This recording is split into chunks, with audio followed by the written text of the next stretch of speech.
Welcome to Film at 50, a podcast that celebrates semi-centennials in the world of cinema. I'm your host, Brian Rowe, and I'm so very excited to welcome Harrison Blackman and Nick from Renegade Film Theory to the podcast today for this special bonus episode celebrating one of my all-time favorite movies, Mulholland Drive, which celebrates its 20th anniversary this October. How are we doing, Harrison and Nick? Very good. Thanks for having me. Doing great. At least a lot better than the characters in this movie. What are you talking about, Harrison? There's nothing flawed about any of these people in Mulholland Drive, right? Yeah. So I thought we would get started with what is our history with David Lynch? When did we first hear about him? What was the first movie we saw that he had directed? Was it Mulholland Drive? Was it something else? Let's start with you, Harrison. When did you first hear of him or know of his work? Like, how young were you, and what movie did you start with? Well, I think it was like high school or maybe early college when I started watching Twin Peaks on Netflix, and I'm pretty young. And that was a few years before Twin Peaks became more popular once people heard about the Showtime revival, and then suddenly everyone was watching it again. But I was like a couple of years ahead of that revival, if I do say so myself. And then that got me into watching a lot of them, and I started watching like Blue Velvet. Okay. And that got me to Mulholland Drive. And then when I watched Mulholland Drive the first time in college, I realized that I had seen it before as like a kid, or at least parts of it. I remembered the blue key motif, weird, like that kind of thing. And I'm like, what was going on? I think my parents were watching it and I saw part of it. But do you think like they were watching it and you walked in and saw a scene or something and they didn't force you out of the room? That surprises me. Well, I mean, long stretches of the movie are pretty innocuous. Yeah. It's just once Betty invites Rita into the bed, that's the part where your parents might have said, okay, maybe it's time to leave. Yeah. or the monster behind the dumpster, The monster behind the dumpster. Yeah, that's early on, right? That's like the first 20, 30 minutes. Mm-hmm. Like one of the scariest scenes I think I've ever seen in a movie.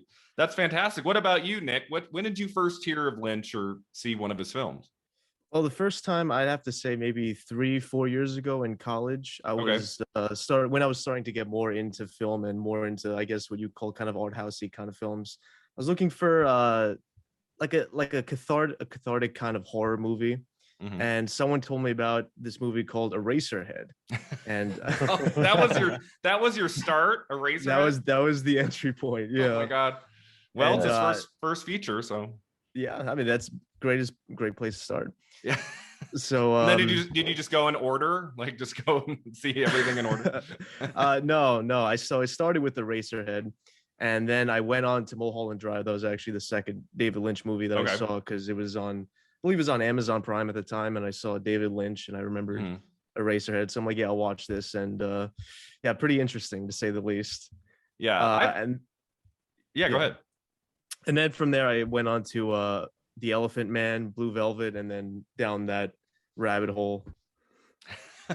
Yeah, I think Eraserhead, nothing is really weirder than Eraserhead. So that's almost a really good place to start, because everything else he's made, as weird as it may be, it's still, I feel like there's a narrative flow to his other works that are a little bit more streamlined than what you see in Eraserhead.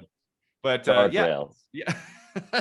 I don't remember like when I first heard of David Lynch. I just know from like 10, 11 years old, I was really interested in movies and I was seeking out different kinds of films. And I want to say it was early high school, maybe a year and a half before Mulholland Drive came out, that I rented Blue Velvet.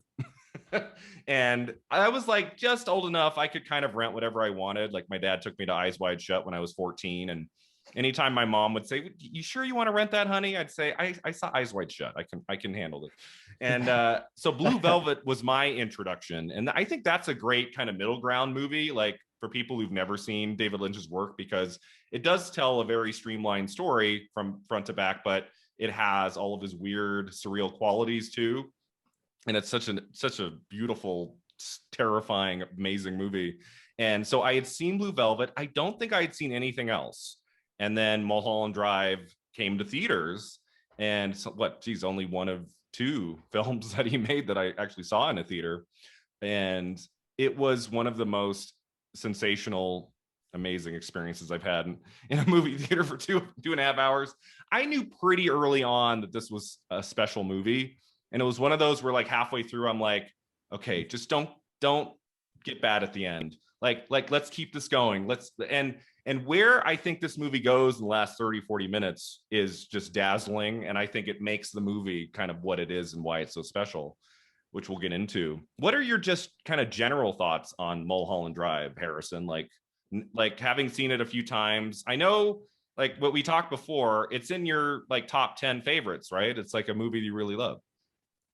Yeah, and I think other critics have pointed this out. There's that Nerd Writer video essay about Mulholland Drive, and I appreciate how the movie manipulates the audience's expectations and will use a motif like zooming in on people's eyes, like the Gilda, like for love at first sight type of thing. I love and that shot. And then you're like, oh, okay, those two characters are going to fall in love.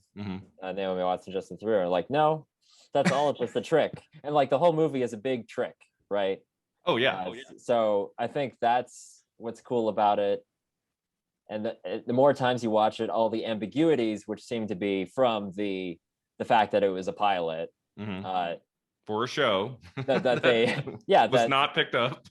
they're able to leverage the ambiguities into meaning, whereas if you just had the pilot, none of those ambiguities might have any meaning at all.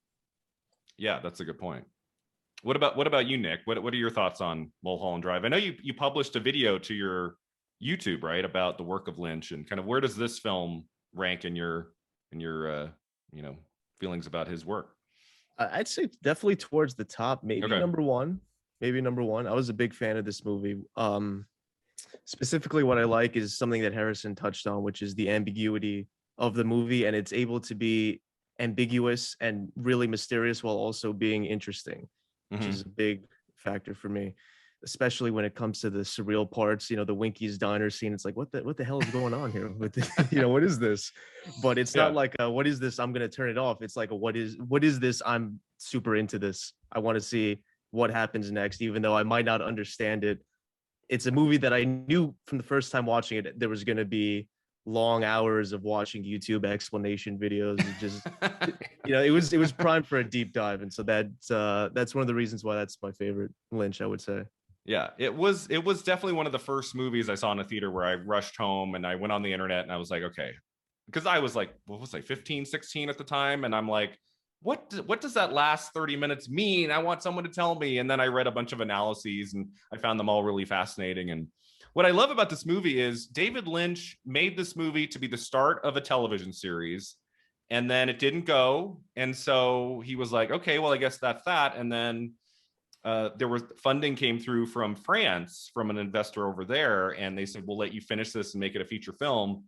And David Lynch talks about on the Criterion Blu-ray, which I just watched his interview yesterday, like he talked about how he sat down and he had no ideas. He had nothing. He didn't know how do I end this movie? I set it up to be a bunch of different, narratives that was going to go through a whole television series. What do I do? And then he said he just like meditated, and it just like boom, boom, boom. And he saw it clearly. And it doesn't ruin the first part of the movie. Just because those two guys in the Winky scene, we don't really see them again, apart from one of them just very briefly towards the end. Like, even though some scenes don't have like a narrative payoff at the end of the movie, they still have this haunting quality that make the whole of the movie and what it is. I think if the entire movie was just about plot and was only about Betty and Rita and their adventure, and that was it, like, I think we need all of these different threads. I think that's what makes it so special and why we keep coming back to it over and over. I was telling Harrison, I think I've seen this at least 12 or 13 times in 20 years, because I just think it's so fascinating. Every time I watch it, I don't know about you guys, every time I watch it, I notice at least one thing new I never noticed before, which is really cool. Yeah. All right, so let's kind of break this movie down, going from the beginning. So what are our thoughts on kind of the opening scene with the jitterbug going into the opening titles of Rita in the limousine and what happens in that car crash? Kind of what do you guys think about the opening 3 to 5 minutes of the movie and how it sets up this story? Harrison, what do you think about like the way this movie opens? Yeah, well, like, so I showed this movie to my younger brother last year, and Okay. my youngest brother and I had watched it together before, and we showed it to my brother Sam, who's more literal minded, and he was like infuriated by the twists of the film, which I won't get to yet, but. Then my brother and I pointed out that, hey, no, like there's the shot of a head moving toward a pillow at the very beginning. So like he's like hiding a lot of the, like it's in plain sight, but you forget about it in terms of the details of what's happening. Though the jitterbug is very abstract, hard to parse. And only watching it this time did I realize that Naomi Watts doesn't show up again until like another like 30 minutes later. Oh, it takes a while to get to Naomi Watts. She's not in the very beginning. Like it takes at least 20 minutes, I want to say, until we get to her. And I don't know about either of you. I sped through it. I didn't watch it. I maybe took 10, 15 minutes yesterday. The pilot episode of Mulholland Drive is on YouTube. Like the 85-minute cut that David Lynch turned into the ABC executives in 1999. So I kind of sped through it. And for the most part, it kind of matches up with the first 90 minutes or so of the movie. There's some scenes that go on a little longer, some that are shorter. The jitterbug scene is not in the pilot. The pilot begins with the limousine. That's where we start. So the jitterbug was added later. Somehow I think that the jitterbug wouldn't make it into the network TV version. Yeah. And have you guys heard the story of like what happened? Like the guy who made the decision to not go forward with the Mulholland Drive television series, he was watching it at 6 a.m. on a TV across the room while making phone calls to like other people at work. And he was just kind of like watching it kind of out of one eye and was like, this doesn't seem right for, I mean, what was it? ABC was going to like, how was this not a series that was going to go to like HBO or Showtime? That is just insane to me. Because when you watch it, it's so beautiful, but the slow pacing and just the way I'm like, this is not something I think that would have done very well on ABC. So I'm really kind of happy, even though I would have loved more stories with these actors, would have been really cool. I think it would not have been the right outcome. I think what happened was the right thing that was supposed to happen here, and including the way this movie opens, which I think never would have made it on television. What about you, Nick? What do you think of the opening few minutes of Mulholland Drive? Yeah, Brian, I think you make a great point when it comes to the jitterbug and the TV element. Because we know Lynch with Twin Peaks, he had issues with network executives in terms of the Laura Palmer mystery. And so I'm glad that Mulholland Drive ended up being the way that it is, because he's able to really be Lynch at his most Lynchian. And the jitterbug scene really cements that. Yeah, the jitterbug gets a payoff towards the end.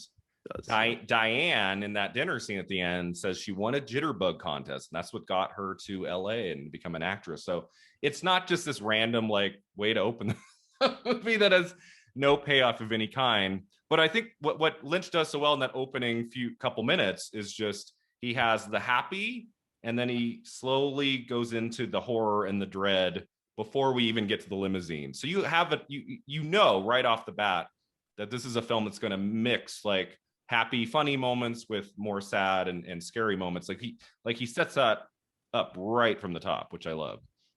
And then we go into the limousine scene with that just gorgeous score. I don't know about either of you, but I've been playing that soundtrack for 20 years. I think the music that I'm going to screw up his name.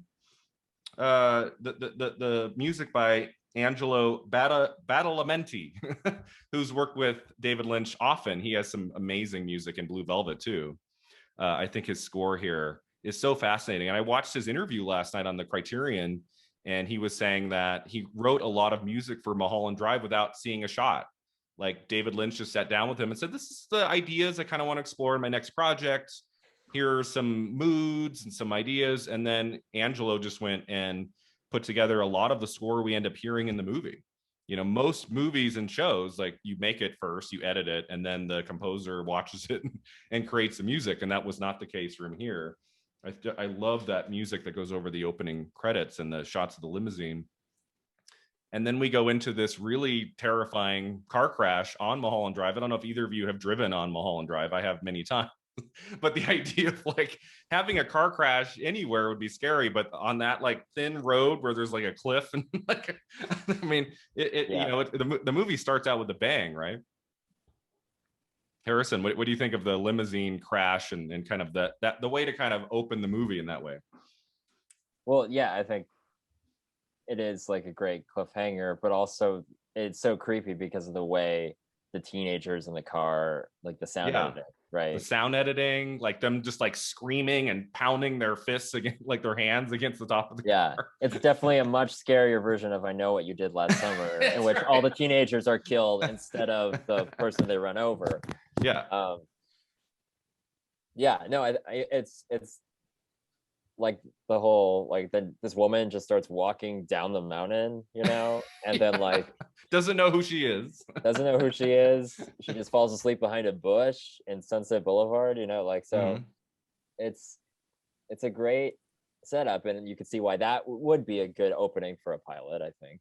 Yeah, and it opens with mystery, right? That guy has a gun, right? And says, "Get out of the car," and something really bad is going to happen to her when those. I mean, it would have been a different movie if those kids had not been driving and it hit the car. It would have been a different, opening to this.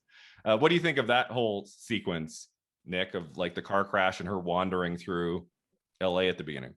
Yeah, I think, like you guys mentioned, it's a great opening because it leaves you with a lot of questions to ask. Like, first off, who is this woman exactly? What kind of like maybe shady things is she into? Why is this person trying to kill her?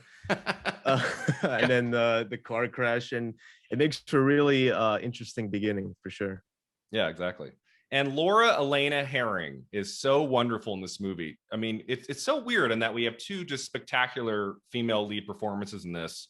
One of them, Naomi Watts, goes on to become two-time Oscar nominee, huge star, especially of the 2000s, in so many great films. And Laura Elena Herring has gone on to do more work, but this is really her one significant role in any film or TV show. And so part of that saddens me because I just think she's just tremendous in this and has such an amazing, striking look. And I think she's really strong. But at the same time, it's funny. I watched her interview on the Criterion, and she talked about how when she got the call to meet David Lynch, she rear-ended another person while driving. Wow. Didn't know what the movie was. Showed up at David Lynch's the next day, and he said, "Oh, the movie opens with you in a car crash." And she was like, "What? That's really random and weird." But David Lynch does not hold auditions for his movies. He just meets with the actors and talks to them. He does not have them read lines. And so that always kind of strikes me as crazy. Like, how do you know if they can act?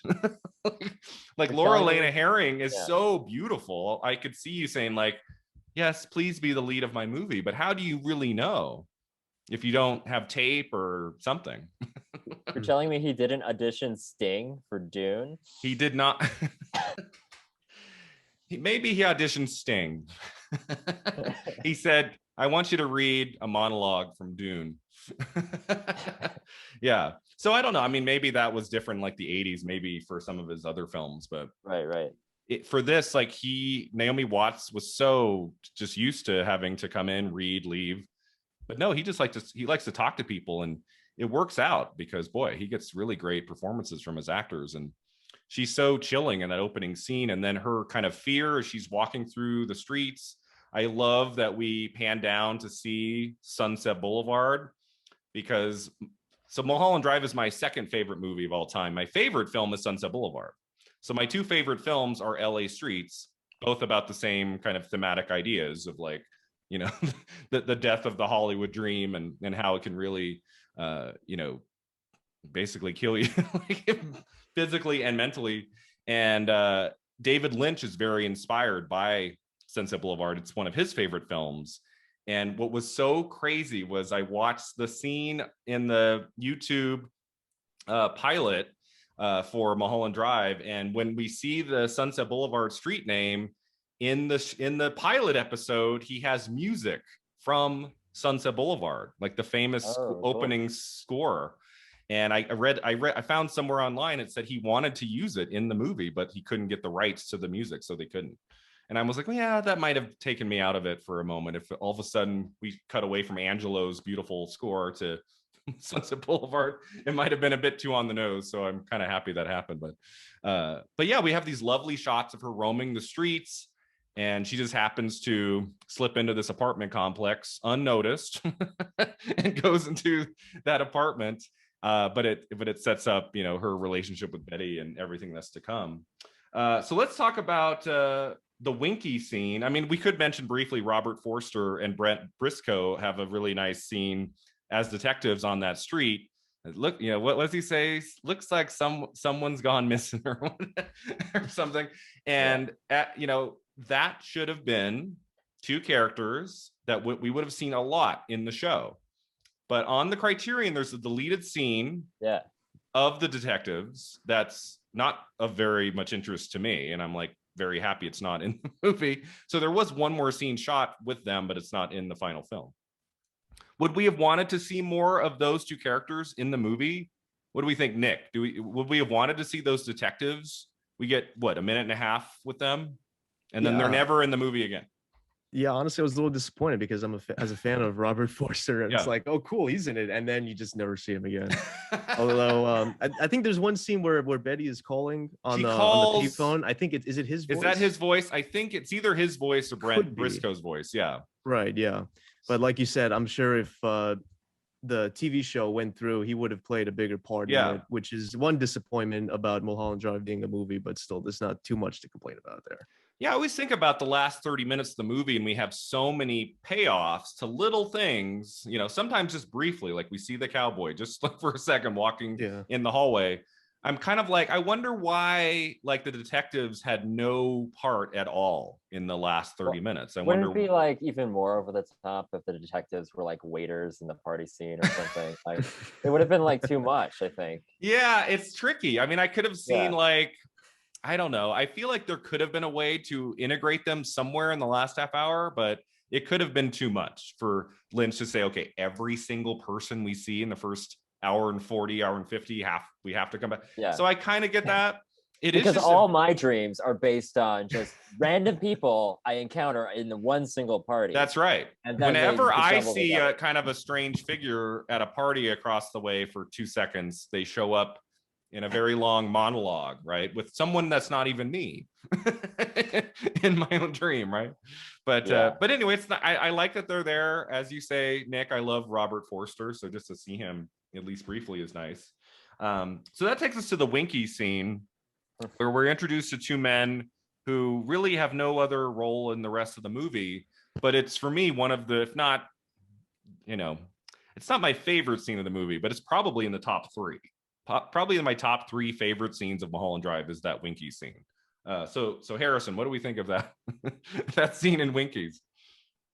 Well, like that scene is teaching you how to read the movie, because they'll say like something's gonna happen, and you're like, no, it's not, and then it does happen. Yeah. Like, and so like, because there are the two characters. There's the guy who has the nightmare, and the guy who's like his friend or something, or he looks old enough to be his dad, but.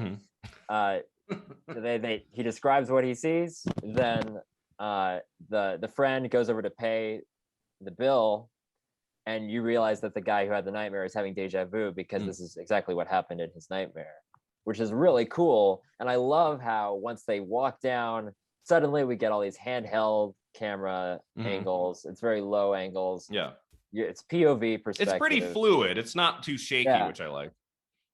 And then they walk behind, like toward the dumpster. This monster pops out, but only for a fraction of a second, so you can't actually register the image. That's what makes it so scary, because then it disappears as soon as you see it. Yep, a woman playing a homeless man in that shot.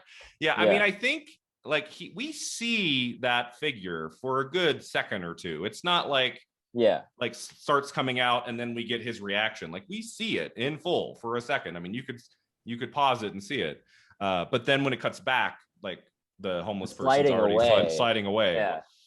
But yeah, that's a great point. Like it's set up in a way, it's early enough in the movie, you're like, it's probably just going to be the surreal scene of this guy talking about a dream, and then that's it. But no, we actually see it kind of have a payoff at the end of the scene. So it was, yeah. What do we think of that whole part of the movie, Nick? What did you make of that scene? I think it's great technically in terms Yeah, of being a jump scare, because when you think of a jump scare, you think of like a Conjuring movie or something along those lines, where yeah, you know it's gonna happen. But in this yeah. scene where you're watching for the first time, like nothing's gonna happen, Mhm. you know, and then something does happen, and like you said, it ends up being a really, really big payoff and keeps you invested. At least for me, it kept me invested into the movie because I'm thinking like, who is this? Like, what's the point of Yeah. this? And it does pay off eventually. And it really shows David Lynch's skill as a director, as like a sound effects editor, like everything that we love about Lynch is in this scene.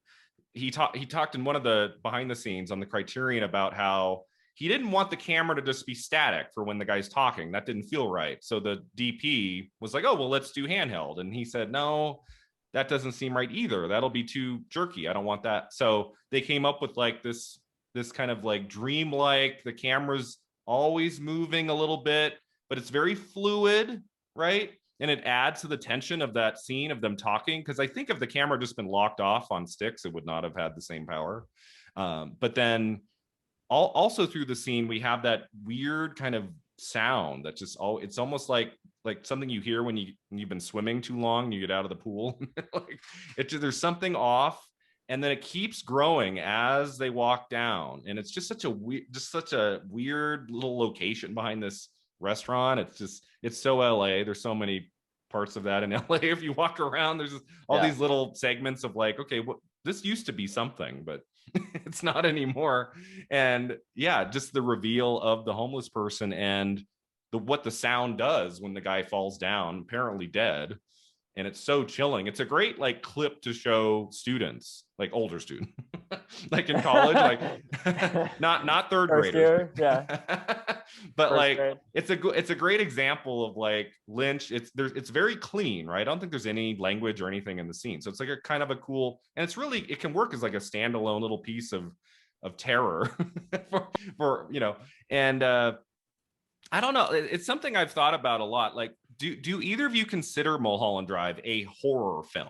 Like, do we call what's the genre? If you had to pick one, do you call it a horror movie, Harrison? Like, if someone were to ask you, psychological thriller. It's so tough, right? Because it has everything. I mean, I guess it doesn't have Western or science fiction. There's the cowboy. But there's the cowboy, yeah. I guess yeah.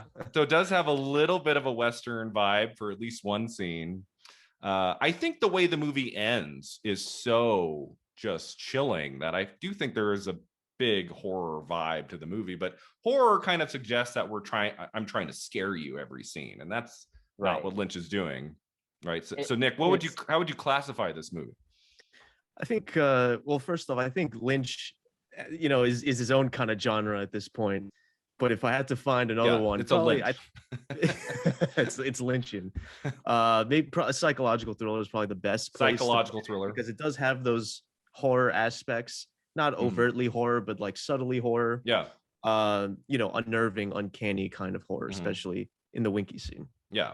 So after the Winky scene, we get more horror, and that scene was in the pilot. The Winky scene, I noticed that, and it was pretty much the same. That we like, could you imagine like the pilot of a show like on ABC, and that's like in the first half hour? I mean, how would like commercial breaks even work?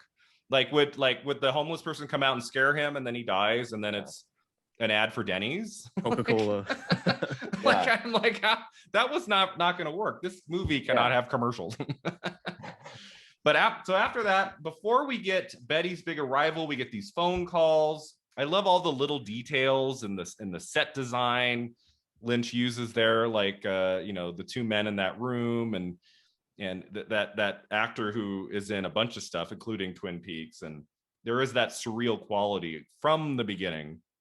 So it's really kind of dark and disturbing there for a few minutes, but then the music lightens up, and we get Betty's arrival to Los Angeles. What do we think of the introduction of Betty, Naomi Watts, in this movie, Harrison?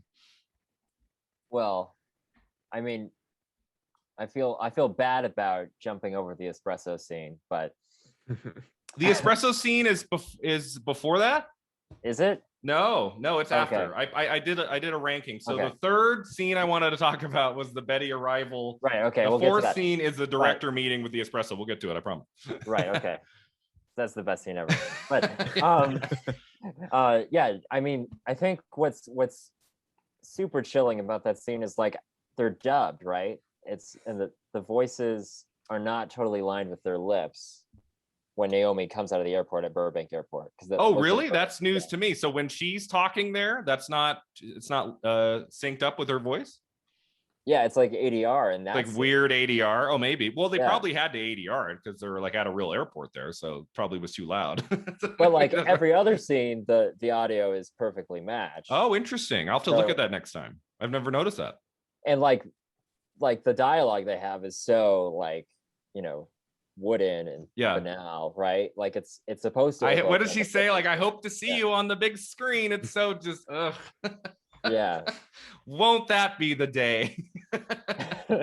Yeah, and Naomi Watts was talking about in one of the behind the scenes was like that was a scene where she thought she was playing it too big, and David Lynch said, no, bigger. I want it bigger. I want eyes wide. Like he directed her. He said, you look like, you feel like you've just tasted ice cream for the first time. Yeah, because like she's reacting so strongly to like a cartoon poster of Los Angeles above the escalator that has like some palm trees on it. Yeah, she's like super excited, and you're like, no, like so. It's like going to Penn Station and being excited by like a Statue of Liberty, right? And it's just not. You're like, okay, you know, something's wrong, right? Mm-hmm. And then like the older couple that was on the plane with her, in the taxi cab behind her, grinning maniacally, you know, that's really we creepy. Can't have an entire scene play out without something Lynchian happening, and that's when we get the older couple. I'm like, what did he direct those two actors to? Like, what did he say to them? Because they must have been very confused of like, because they're both like smiling but in a very creepy way, and the way he like taps her on the leg, I'm just like, oh my god, this is so weird. So what do you think of that scene, Nick? The Betty's arrival, Naomi Watts. Yeah, that's a good point, that there is a little bit of a Lynchian kind of underbelly thing going on in that scene, because the first time I watched it, I just kind of took it at face value. Like, okay, there's this new actress coming in. She's going to start living her Hollywood dream. And it's, you know, it is hammed up a lot to make it seem like a soap opera. Yeah. But yeah, there is a little bit of that, you know, like this is what we're seeing. This is what the collective interpretation of the Hollywood dream would be. Mm-hmm. But it also gives you hints of what could be sinister things underneath that. Yeah, exactly. As we'll build, you know, as the movie goes on. Let's talk about Naomi Watts a little bit. This is her first scene in the movie. She was the real breakout from this film. And I don't know how much you guys know about her history as an actress, but it's so interesting. Like when she talked about it, sitting right next to David Lynch, like she was almost about to give up acting. Like in film, like she was almost done. And she was talking about how after 10 years of auditioning and getting little parts here and there and things, I mean, she's in a few things. She's like the second lead of Tank Girl from 95. She was not just like in little bit parts on shows and stuff. She was in some movies, but by the time this project came around, she was about ready to be done and go back to, I guess she's from Australia. And she got this role in this project, and she said, okay, I think this might be the one.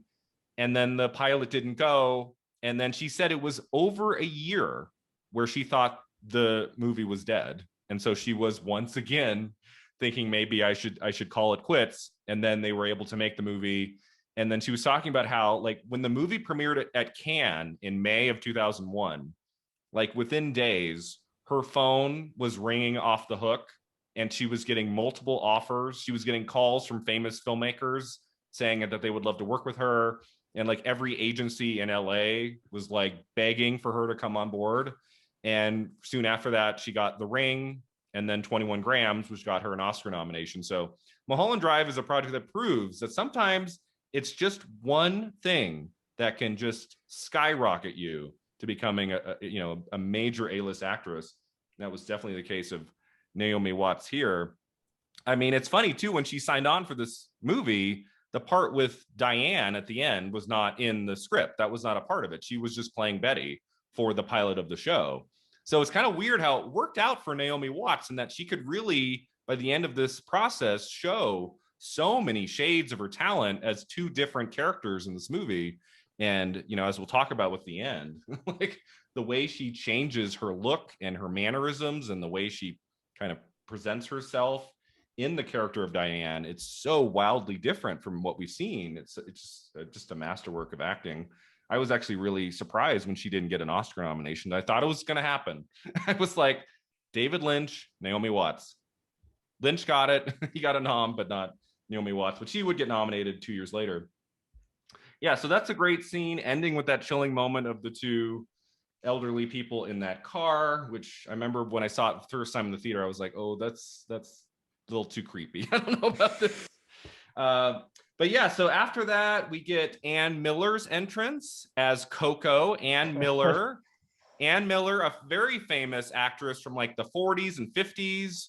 I don't know how much she was acting by the end of her career, but she might have done like one or two other things after this, but this was like her last kind of major role in any kind of project. And kind of a neat, like, you know, I love when I see an actress who was a big star 50 years ago and they come back for like one little thing. And that was the case of Ann Miller here. I really love her as Coco here. She's very bubbly and she adds some personality to that part of the movie too. Do we like Ann Miller as Coco, Harrison, in this? Oh yeah, no, I mean she delivers the very Lynch lines like amazingly, like the one about like she gets mad at the dog poop, the the courtyard. She's like, there used to be a kangaroo in here, and you could have seen what that thing did to the place. You know, like she's but she feels like part of the milieu, even though what she's saying is insane. But also like in later scenes, like her delivery is so interesting. Like after. It's like a scene after like the clairvoyant neighbor, like who says something bad is happening in Naomi Watts' apartment. When Coco delivers the line like, you know, sometimes she's wrong, but I don't know, like she's probably wrong. Like instead of saying like her delivery, instead of saying the most obvious thing, you say like sometimes she's wrong, but some other times she's right. It's like sometimes she's wrong, but don't worry about it. Like that was like a much more realistic way to play that. I don't know if she ad-libbed it at all, but it felt more natural. Yeah, she's not in a whole lot of the movie. I mean, she's got that one kind of introduction scene where she's kind of showing Betty around, and then she shows up in bit parts here and there, and then we get a great payoff for her at the dinner scene at the end. I think we can do without Robert Forster in the last 30 minutes, but I think we needed to see Coco in the dinners. I think that was like to have her be Adam's mother was a cool little masterstroke from Lynn. What do you think of Ann Miller in this movie, Nick, as Coco? Yeah, I thought she was great. I thought it was an interesting little thing at the end where she was actually Adam Kesher's mother and she was recast as the landlady in the dream. But you know, Mulholland Drive has a lot of influences from golden Hollywood movies, Sunset Boulevard specifically. So I think she fits in very well with that kind of vibe, I suppose. Yeah. And even the scene where Naomi Watts first gets to the apartment complex and she's showing her around, it kind of reminded me a little bit of the scene where William Holden, you know, he parks his car in Norma Desmond's kind of dilapidated mansion. You know, you get the vines swallowing up the building. Like the look of the apartment complex has a similar kind of dilapidated rundown look of the house in Sunset Boulevard. Oh yeah, there's a lot of Sunset Boulevard in this movie the deeper you look. And I think if Gloria Swanson had been alive in 1999, he probably would have cast her as Coco when she passed away in the 80s. And then we get the first scene with Betty and Rita together, and from like their first scene there is like this crazy electric chemistry between those two women. You know, even before we get to the sex scene later, just like their dynamic together is very unusual, but it works. It's very interesting from the beginning. Do we kind of like those scenes where they're just talking, where they're just relating to each other? You know, Betty and Rita in those early scenes where they're in the apartment, Harrison? Yeah, and it's like all visual storytelling, like because Betty walks in on Rita in the shower. But then you see Rita, look at the poster of Rita Hayworth and like, oh, that's my name, like, it's so, it's very visual, most of it. But you could see how Betty, being so innocent, she's like the only type of person who wouldn't like call the cops immediately. Yeah, that was important too, to show her in that first scene coming off the airplane, of just being so just in awe and just so likable and naive. And if she had been like, what are you doing in my apartment? I'm going to call 911. And Rita had to run over and say, no, let me tell you my story. It could have just gone in the wrong direction. But you understand why Betty is not intimidated or frightened by this person. It makes sense for her character, right? And I mean, the whole thing with like when Rita's like, oh, I remember something, Diane. So I mean, that could have been just so ridiculous, because that there is that like, oh, I have no memory of who I am or what my story is, blah blah. And then as the writer of a movie or a book or whatever it is, you can say, like, oh, she remembers this now. Oh, this came to mind, and that could have been really stupid, but he does it just like little enough that we buy it. Well, it feels like their plot line for that section of the movie. It feels like Nancy Drew, right? Oh yeah, there's a big Nancy Drew vibe. She's like an innocent detective. Yeah. And then the other girl's like, oh my gosh, I remember. Like, it feels like let's go investigate this. Yeah, let's go like climb into the apartment. It's the same way Blue Velvet feels like it's a Hardy Boys. With Kyle MacLachlan. And then eventually you're like, oh, this is not a Hardy Boys. So like it's way darker than Hardy Boys. Yeah, and that's one thing about Lynch. Like, if you look at his film, like if you were to watch all of his films over the course of a couple weeks, like he reuses themes and settings and ideas over and over. Like the stage is in almost everything. Like starting from Eraserhead to like, I think it's probably in the Twin Peaks Return. I haven't watched it in a while. He loves like people on stage singing, addressing the audience. Like there are things that show up over and over. Red curtains, that kind of thing.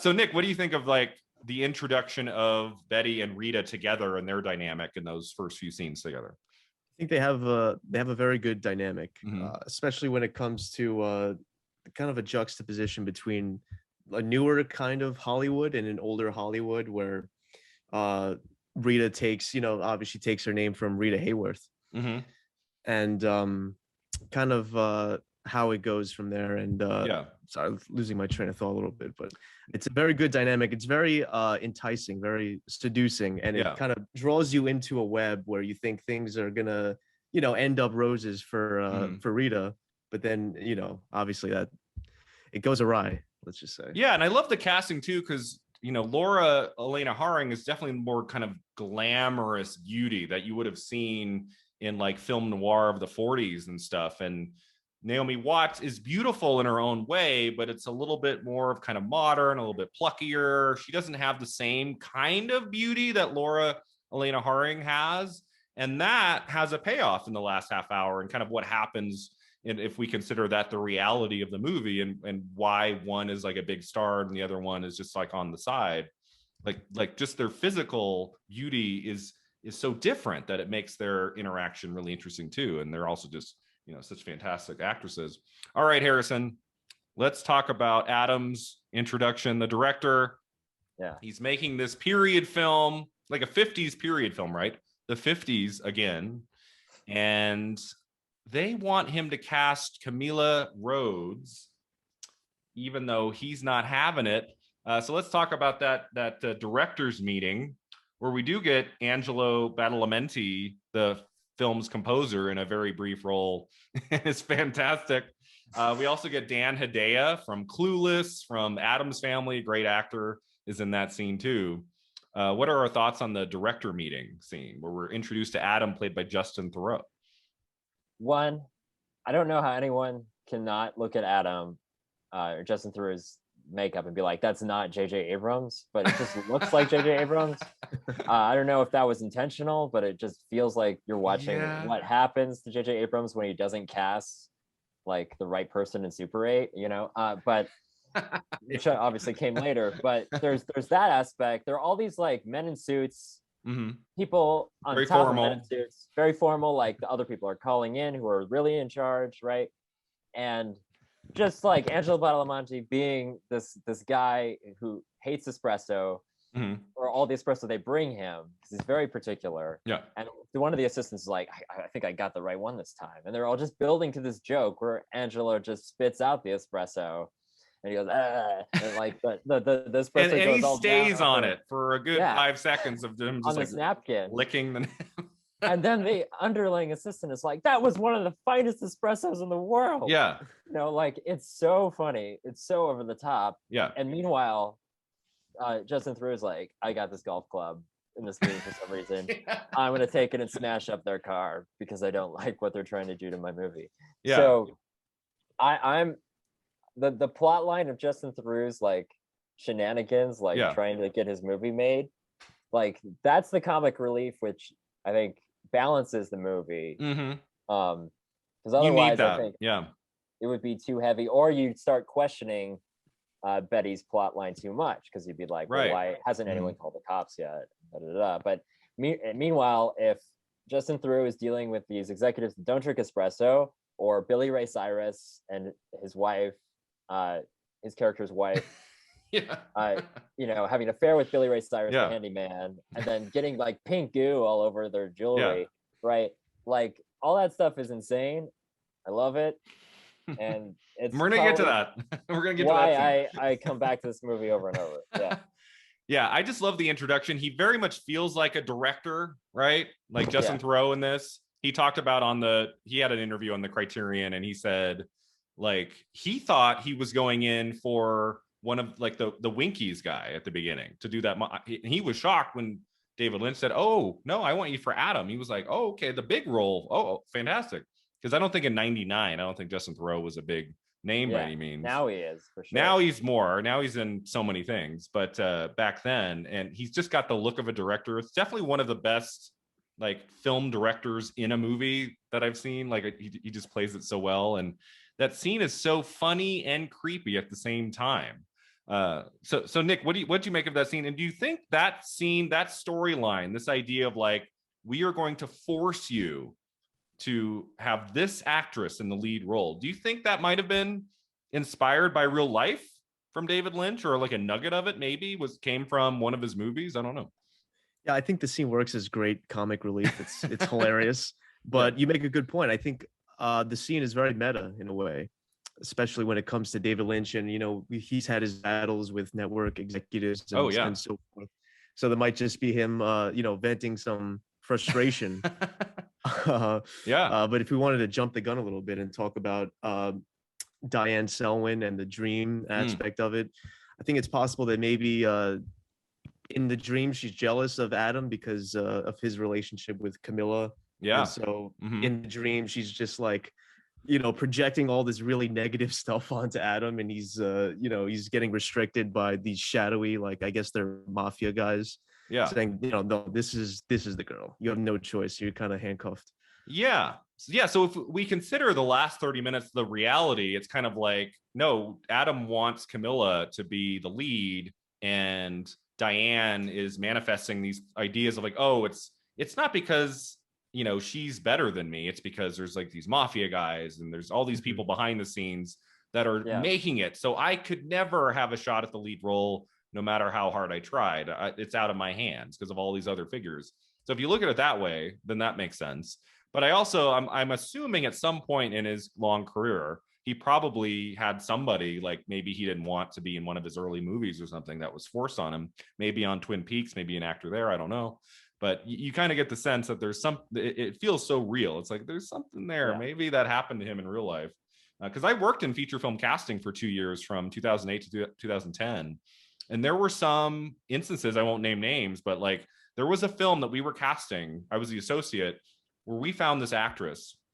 I will say her name, Alison Brie, who's now kind of a thing. And she was so phenomenal. We all were like, okay, she's clearly the person that needs to be in this movie. But then the higher up said, no, we want someone with more name value. And they got someone who I will not name, who's a very bad actress, who was a little bit more famous at the time and did a horrible job in the movie. And I'm like, that part would have been great if it had been Alison Brie. So it happens sometimes. Sometimes it's out of the casting director and the director's hand. Sometimes it's someone like a producer who says, no, we need to shove in this, this bigger name. That does happen. So I don't know. It's such an interesting part of the movie for sure. And then we get the scene after where he gets the golf. It's a golf club, right? Where he just bashes the windshield in, and that gives the movie some levity, some humor. We need humor. It can't just be all like dark and surreal. I mean, most of his films have an element of humor. Even as weird and crazy as like Eraserhead is, like that dinner scene at the beginning where they have the chicken is so funny. like he always has this weird sense of humor. And from what I've heard on the set of his movies, he's very funny and, very charming. He's not like in the corner, brooding. David Lynch is a very personable director, and that's why you get such great performances out of his actors. This is the girl. So then let's go to the hitman scene. Another hilarious scene of this movie with characters. I mean, the main hitman guy we see at the very end, which is a beautiful payoff for the Diane story at the end of the movie. But what are our thoughts on the hitman scene where he shoots that guy, but then it just goes haywire after that? Harrison, what do you think? Just another point of the movie where you're still like, what is happening? What is this movie about? Yeah, like we got Winkies, we got this director, we got Betty, and then we got Rita, the worst hitman in the world. Yeah. Oh man. Who it's just this elaborate joke where he bungles the hit so much that he has to kill 5 more people and somehow gets away with it, right? So it's really surreal. Like, I don't think you ever. I think there are a few scenes like it in other movies, which makes them so memorable in terms of like shoots the one guy. Oh wait, a bullet went through the wall. It hit someone else. Well, it's so funny because he's done. Like his job is done, and he's just trying to put the gun on the guy's hand, and it accidentally goes off, and you see the bullet hit the wall, and then you hear a woman go, ah! Yeah, and then she's like, something bit me. Something bit me bad. I mean, I'm like, the woman he cast for that role was so great. I'm like, where does he get some of these people? Yeah. Like, where does he get her? She's so great in that role. The suspense of the custodian just standing there, like in terror, but also like, you're also invested in the hitman. Like, is he gonna get out of this? Or who are you rooting for?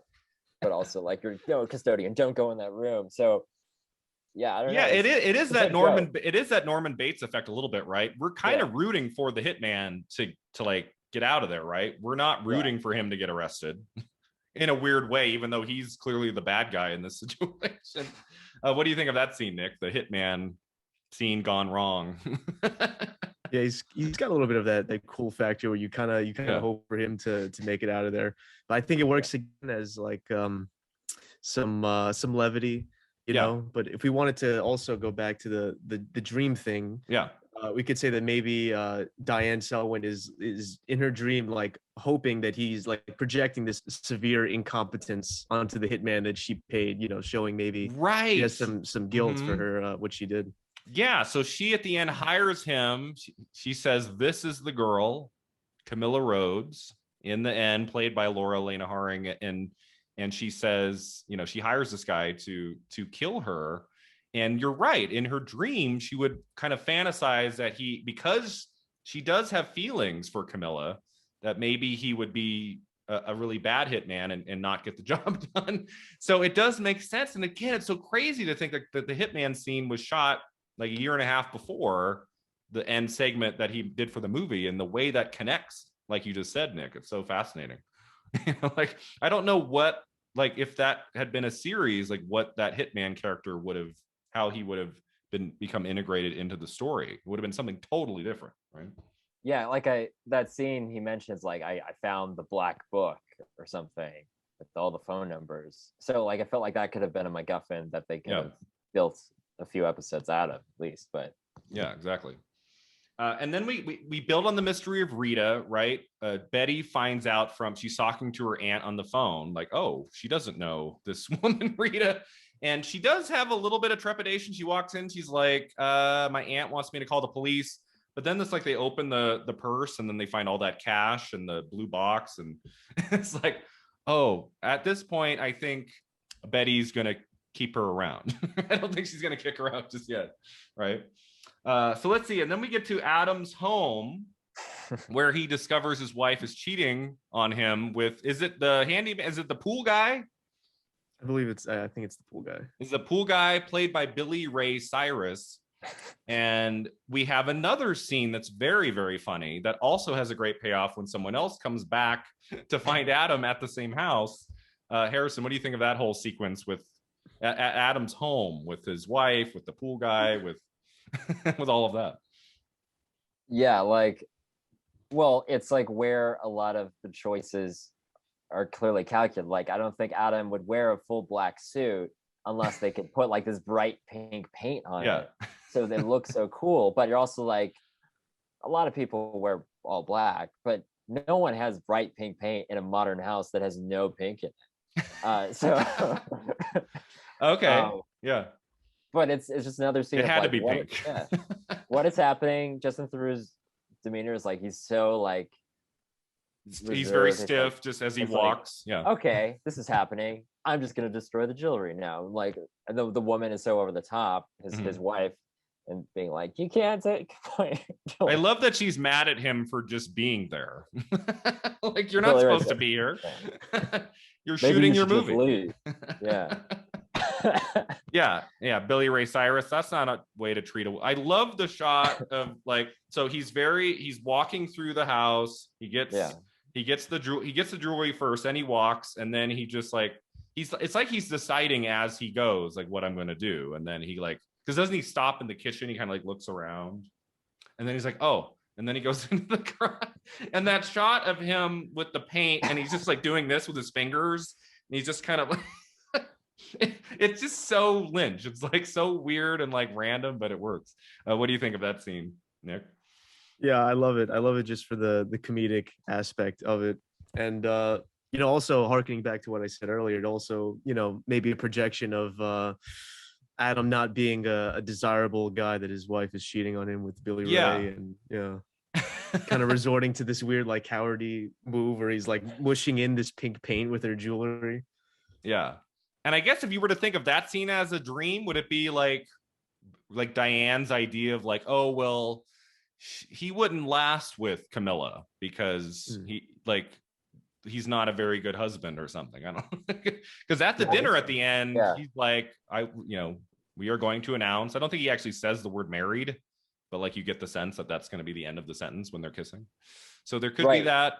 You know, I try to like figure like, how does each scene somehow resolve itself in the last half hour? I try to find some kind of meaning behind each one. It definitely seems to be like some form of jealousy, maybe not romantic, but at least competitive, because of the way the scene later where they have the Gilda locking eyes shot. It's like she wishes that Adam was interested in her, or the same way that Adam's assistant kind of throws a pass at him, makes a pass at him while he's like in the weird creepy motel. And she's like, oh, you can stay at my place, and he's like, no thanks. And she's like, well, you don't know what you're missing. And like, so like there's this weird vibe of like both getting rid of Adam's relations and like making him available, at least maybe for her, so at least that she could be elevated as an actress. Yeah. And I love the ending of the scene, how Billy Ray Cyrus punches him, and then he's like bleeding a little bit, right? And he just gets up and he walks out. And I don't know what inspired David Lynch to do that shot of him leaving from like really high up, but there's something about the angle of that shot that's so hilarious. Of him walking to his car, and it's like the camera's like 100 feet up in the air. I don't know what inspired him to do it from that angle, but I always love that when I see that. And then we kind of get a bookend where the guy comes back, the really big mobster bodyguard type guy, and he's looking for Adam in the house. And the close-up of his hand clenching it into a fist, and then this, you don't really see her launch off his back, but we hear it, and then silence. It's just like classic Lynch humor. I love that part too. Well, because they found someone that was like Billy Ray's like 30% bigger than Justin Theroux, and then this mobster guy is 30% bigger than Billy Ray. Yeah, it's just a cartoon. It's so good. And then we get a brief scene. Lee Grant, a very famous actress from the 70s. We've talked about her on the podcast before. We did an episode called on the movie Plaza Suite and talked about her career. She won an Academy Award for Shampoo in 75. And she's in one of my other 10 favorite films, Defending Your Life, directed by Albert Brooks and starring Meryl Streep and Rip Torn. She's in that. She has a very brief scene here where she like comes to the door and she says, "Someone's in trouble. Something bad is about to happen." That is a character that does not come back at the end. What do we make of that very brief scene with that woman who comes and she has a vision? Something bad is coming. What does that add to the movie, Harrison? Anything at all? Well, why is she dressed like a witch? I mean, like she's like a psychic, like weird. I don't know what's going on. Yeah, like she's dressed on all black as a clairvoyant, and you know it feels very gothic, but it is definitely over the top, and the way that Coco brushes her off. Yeah. So, this is just Don't worry about it. She's just crazy. Don't worry about it. Right. And you believe it because, like, you know, you do run into those types of people. Yeah. But I would love to know, like, what was the thinking behind that scene? And I've tried to find, like, how did Lee Grant, Academy Award-winning actress, come to be in the movie for just that brief little moment? And I couldn't find anything. I just would love to know, like, I don't know, is that an actress that Lynch should look up to and wanted to have her in the movie at some point? But I really like this scene. There's something kind of like mysterious about it. I don't know about you like that scene, Nick? Anything at all there? Yeah, I think it's ominous, right? So it's ominous, like a little foreshadowing as to the not so nice stuff that's going to happen later on in the movie. Yeah. Yeah. So it's interesting that she's an old Hollywood actress. Maybe it's kind of a little callback, like a warning from old Hollywood to the newer kind of school of Hollywood. Yeah, I think Ann Miller goes a little bit farther back. I think her like her time as a movie star was like more the 50s era, maybe the 60s. Lee Grant, she was in a few things, but her career really came into its own in the 70s, so she was a little bit later. But so then we go back to Adam, and he's having a bad night, right? And he's like not even able to like check into the hotel, right? Because like his credit cards have been canceled, and there's that great actors like he's telling him, "I'm sorry, there's nothing I can do." But then he gets a phone call and he's okay, gotta go meet the cowboy. And we go up into somewhere nowhere like in the middle of the night, and we come to what is, if I had to choose, I don't know about the two of you, if I had to choose my favorite scene in the whole movie, it might be the cowboy scene. Like I mean, there's like 3 or 4 scenes that are very neck and neck. This scene is just, I knew this is the scene when I saw it in the theater the first time. I was like, this is like a whole other level of amazing. Like what's happening here? This is like creepy on another level. The cowboy scene, Monty Montgomery, I believe the actor's name is, a non-actor who they talked about on the Criterion. David Lynch just really liked his look. And I think he was like friends with him or something and thought, oh, he might be good for this. And the guy could not get through a line. Like he couldn't remember more than 3 words. So Justin Theroux talks about in his interview, he says like, David Lynch would hate me for saying this, but I'm going to say it. Like most of that scene, Justin Theroux had the lines like written down like on his shirt and on his face. And Monty Montgomery, the cowboy, would just stare forward and read the lines off of Justin Theroux. He is not. So he looked at the scene the night before and showed up and then thought he could do it, and he couldn't, and he could not get through a sentence. And so Justin Theroux said when he got home from work that day, he said, well, that scene's clearly not going to be in the movie. That was horrible. That was really, really bad. We'll probably reshoot it later with a different actor. And then Justin Theroux said, and then he saw the movie and he was like, oh my God, because the guy couldn't act and was kind of reading the text off of me, it makes the scene as great as it is. Is that kind of mind blowing for either of you, that the actor was just reading the words off of, like Marlon Brando would do at the end of his career, where he wouldn't memorize, he would just have someone hold up cards and I mean, that's something that I think it almost adds to the power of the scene, because the way that he delivers the lines, the cowboy, is what makes it so memorable. It's so weird. Harrison, what do you think of the cowboy scene in the movie? Yeah, who's driving this buggy? It turns out Justin Theroux. His shirt, at least. Yeah, I guess part of it is like, what makes it creepy is that there's no, like, he has a Western accent, Yeah, but he no doesn't emotion. he doesn't have an affect when he reads the lines. Yeah. I suppose. So that's what the fact. I guess it adds to the fact that he is like this puppet of these other executive directors, right? That he's some sort of enforcer, but also like a ghost who can like do things in other parts of the movie. So, yeah, I mean, I always liked it. I didn't know that factoid, but I think it was always like the way they play off like the joke of like, wait, I'm seeing a cowboy. Am I gonna have to see him in the corral? And yeah, it's like, oh, actually, yeah, that's exactly what has to happen. And you're like, what? You know, so yeah, it's weird.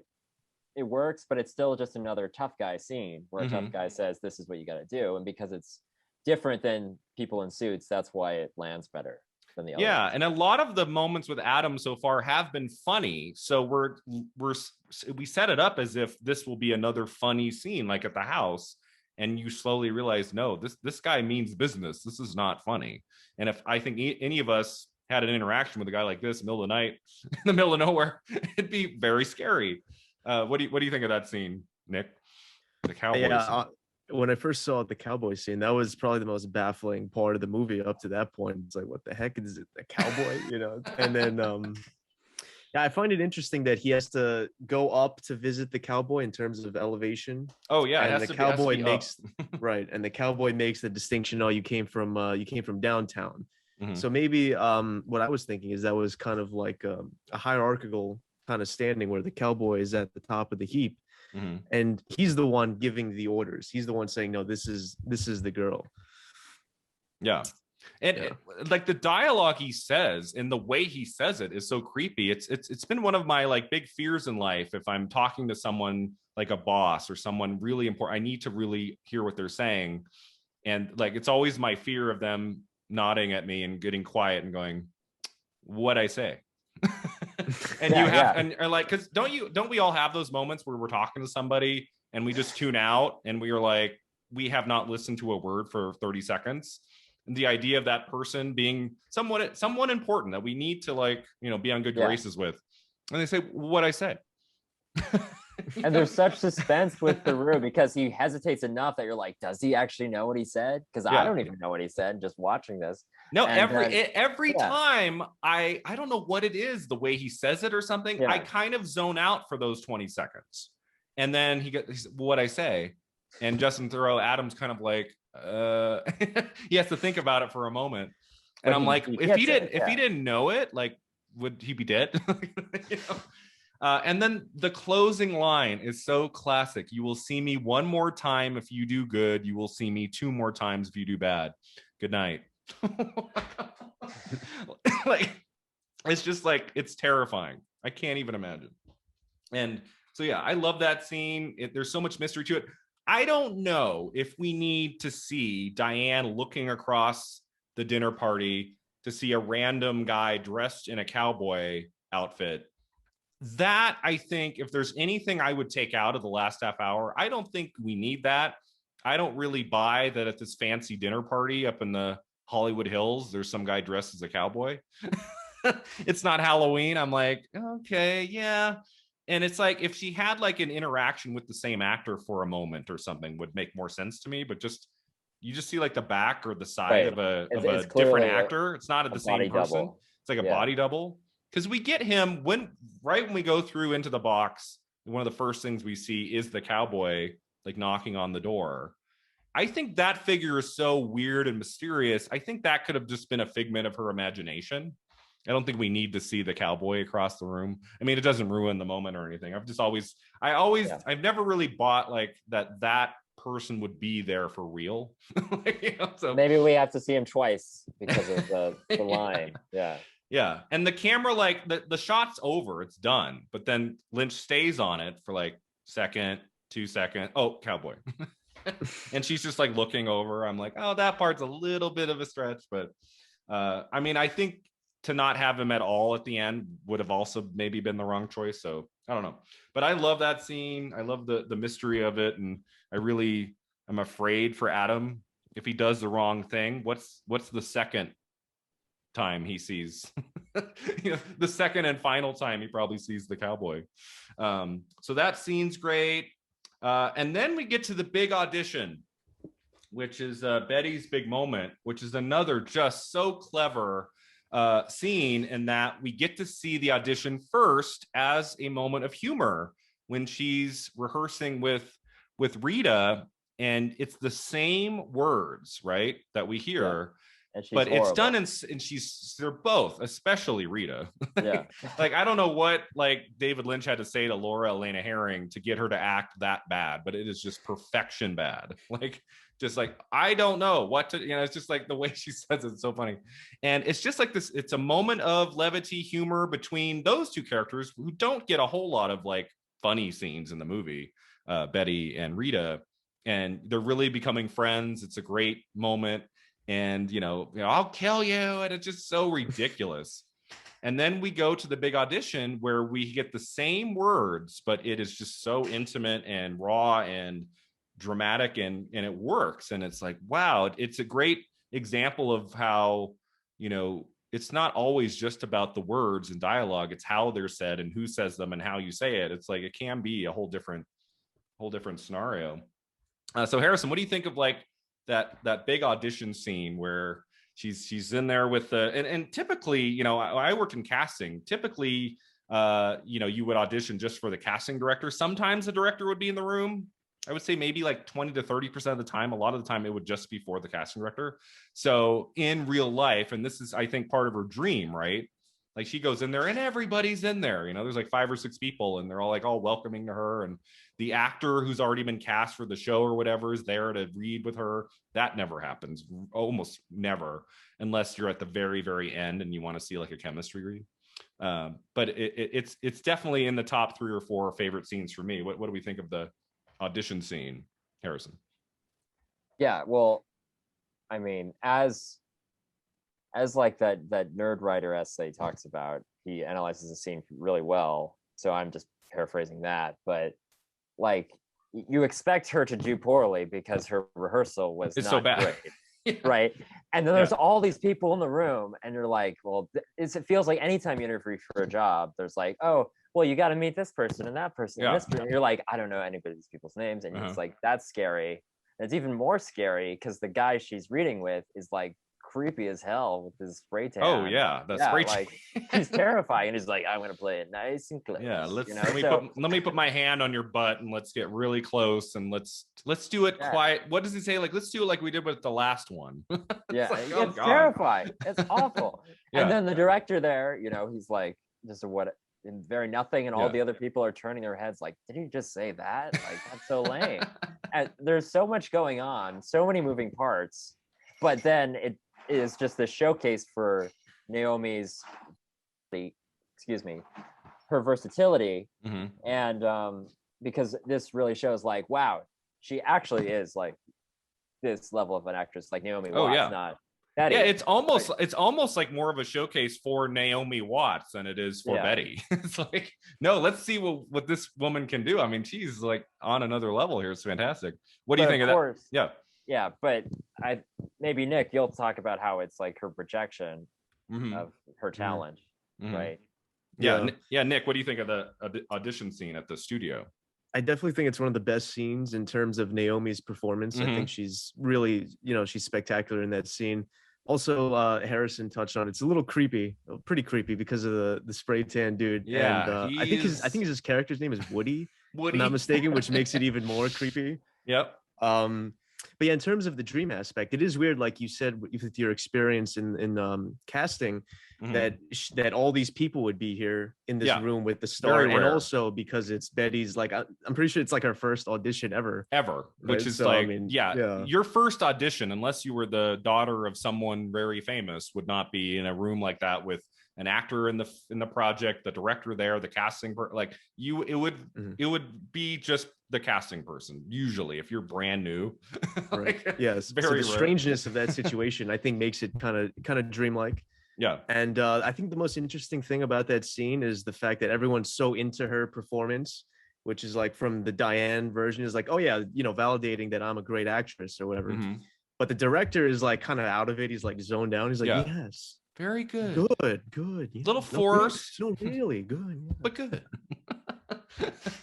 I mean, I love Lynch's like, here's a take on another kind of director. I'm sure he's like met before. Let's see in action. I don't know. One thing I want to mention, right before that audition scene, that shot of her pulling up to the studio, and she steps out, and her like eyes are big like it was when she got off the plane. There was Alonso Duralde, who's been on the podcast before. He did on another podcast he was doing a few months ago. He talked about Mulholland Drive, and he dropped a nugget. I had never noticed this before. When we get the shot of the studios, we see a car down the street. That is the same car that Norma Desmond has in Sunset Boulevard. And it's like, it's almost like the same like exterior of where she meets with Cecil B. DeMille in the middle part of the movie. And I've watched this movie, so I've never noticed that is her car from Sunset Boulevard. It's so cool. Another little nod to my other favorite film. And then I don't know if you guys, I wanted to time it. I'd never done it. How long do we stay in that close-up in the audition scene? 2 minutes, 10 seconds. 2 minutes plus just on their faces without a cut. How many takes do you think they did? I was like, I wonder how many. I don't think, from what I've read and seen, I don't think Lynch is a guy who's doing 20, 30 takes. Like, I don't think he does. On the Criterion, there's a thing that says on-set footage, and it's like 20 to 25 minutes, and it's mostly from the dinner scene at the end of the movie. Like, somebody was actually filming, and you see him talking to the actors, and there were shots in that where the actors were delivering lines that they do not do it like that in the final movie. So he's not a one take guy. I mean, he's like, I think he works with them, and if he's not getting what he wants, like, he'll do it as much as he needs to. But like that audition scene of 2 minutes of one shot, I cannot imagine they did that 20 times. I'd be kind of surprised, but I don't know. Who knows? Because she had to get there in the performance. That if that scene doesn't land, if she's just okay, like the scene doesn't work at all, and you would have to cut around it. So I think whatever he told her, however they collaborated together on that scene, it's just fantastic. And then we get, and I would say, as you like, this is the scene that made Naomi Watts a star more than anything else, I think, in the movie. If you're into the movie by this point, what is that scene? An hour in, somewhere around there, maybe a little more than an hour. And I mean, you cannot take your eyes off the screen. And you like, by this point, you're like, okay, this actress is going somewhere. She just needed the right role, the right director. Took 10 years, but it finally happened for her. And then we get to the other kind of audition, which is the 16 Reasons kind of old school 50s pop audition. That it's such that's another weird. I'm always like, what kind of audition do you come in and you lip sync to an old song in costume with actors with the camera pulling back? I'm like, this must be the final day, the final 5 or something. Cause that was like, that was pretty big scale for like an audition for something. It feels like they're making the movie. And it's like, this is just like to test people. It's a bit big to just play more 50s music and do the 50s aesthetic. Another thing that David Lynch loves, a lot of his movies will have kind of older popular songs, and and that's another haunting, just like the way the camera pulls back and you see the studio and you see all the crew members, and Betty coming in and locking eyes, as you talked about earlier, Harrison, with Adam. And I mean, it's like a long, like they're like staring at each other like, oh, maybe he wants me for the role, because she's probably dreaming that would happen. But that's another, like if you're a young actress coming to LA and you go on your first audition, you don't go into a room with all those people, and you are not then taken into a studio where they're filming and you don't lock eyes on the director for 5 minutes. That doesn't happen. It's like the Hollywood dream happening in this movie right now. But yeah, that's another great scene. I love the way that the music is going as David Lynch kind of pushes the camera all the way up to Naomi Watts' face, and the way that she and Justin Theroux look at each other as that song is playing in the background, it's like magic. Like, I love it. It's so great. I've never, like, the way that she just all of a sudden says, oh, I have to go see my friend. That always felt a little bit forced. I don't know about either of you. Like, if there's any criticism at all in this movie, it's kind of like we have this lovely scene, and I'm like, okay, because it's a dream, it's okay. That happens in dreams, I think. I've had dreams where it's like, oh, I'm having a great I gotta time. go. And then like, oh no, I'm late. Yeah, and I remember that. Problem. Yeah, because I'm like, oh no, she's like having a moment with the director. She would not leave. She would stay as long as necessary to at least talk to him. But then I'm like, but it's a dream. Like, yeah, I have this doctor's appointment. You'll just be like, oh no, I'm at the Super Bowl, but I missed my optometry appointment. You know, like, you guys want to know what I dreamed last night? I dreamed that I had a phone interview with Carrie Fisher, and we were talking about her many films. And the whole time while talking to her on the phone, I was thinking, gosh, I wish I could have captured this on Zoom, because then I could like put it on my podcast. But we're only talking on the phone, and that's too bad. Nobody will hear this interview. And then I wake up this morning and I'm like, what the hell? Carrie Fisher died in 2016, Brian. So yeah, sometimes dreams don't make any sense. It's just the way it is. And that's what's kind of tricky when you make a dreamlike movie like Mulholland Drive. I mean, David Lynch could have gone 10 times farther and just made it really just out there bonkers weird, like elements of Lost Highway, a movie of his I'm not as big a fan of, where it's just like, what the hell is happening here? You know, but he always keeps it just like the narrative is just in a way, like you can follow it well enough. And it's never to the point where you just throw your hands up and say, I don't know what the hell's going on. Like, he keeps it just right, I think, in Mulholland Drive. I think if it was a dream, it would just cut to Naomi Watts with Laura Harring again. But you need that continuity aspect to it. And in that scene, Melissa George plays Camilla Rhodes when she comes in, and she sings a different song, the Every Little Star song. We also get that moment. And that's an actress that went on to be in a lot of big projects too. He gets just amazing actors for his movies. I mean, at the time in 2001, I mean, there's some people in this I don't think any of us really knew of, and now they're in so many things. I mean, especially Naomi Watts. You see her almost every year in something. She's been everywhere. So let's see what is next. All right, so yeah, she says, "Oh, I promised a friend I gotta go." And she and Rita go to the apartment complex we didn't talk about, they called about Diane Selwyn, right? Like, Rita says, I remember a name, Diane Selwyn. And so they're like looking up her information, and they call the police department about if there was a car crash on Mulholland Drive. But they get the information, they find out where Diane Selwyn lives, right? So they go to the apartment complex to investigate. And that's like, as you say, Harrison, the Nancy Drew aspect of the movie is very much in that scene. It's almost Scooby-Doo too. Like, it's like they're on a mission. Like, where's Diane? What do we think of the scene where they're breaking into the apartment and what they find there and that whole sequence, Harrison? Well, it's Nancy Drew gone wrong. Nancy Drew. Because they discover, the dead body in the house, but there's also the suspense of the neighbor who's like, oh, Diane still has my stuff. I gotta go get my stuff. Like, everyone's really mean. It's like in a Raymond Chandler novel, like the characters are offbeat when you investigate, and they're like, something's going on underneath the surface, but you're not sure what's going on. And the fact that they're in this weird, like, fairy tale apartment complex, like the thatched roofs, and it looks like what's that town, like Solvang, I think. Solvang by Santa Barbara. Yeah, I've been there. That kind of vibe. Yeah, and they're like, what's going on here? Like, this is a weird looking apartment, but they find the dead body, and when they rush out after the neighbor leaves, and Laura Ellen Harry, and she's like, ah! Yeah.